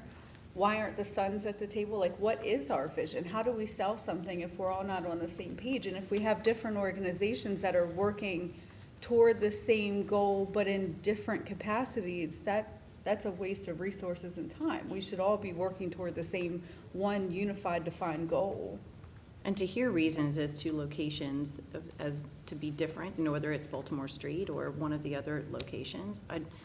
I just don't want, June 11th to be, this decision to make, to move on to phase 2 when I don't feel like that we're ready to make that decision yet. That's all. I just think that there needs to be I don't know if that should, is it too fast? I don't know. I mean, just, I understand bringing the MSA in and attracting another owner if that's the way it goes, or that was important to involve them. I just feel like it's starting off on the wrong foot, and I want to make sure that it goes right and that it's successful in the end. That's all. That's all. Austin? Nothing tonight. Kristen? Nothing tonight. Emily? I'm good. Yeah, I'm done. All right, let's go. We're adjourned.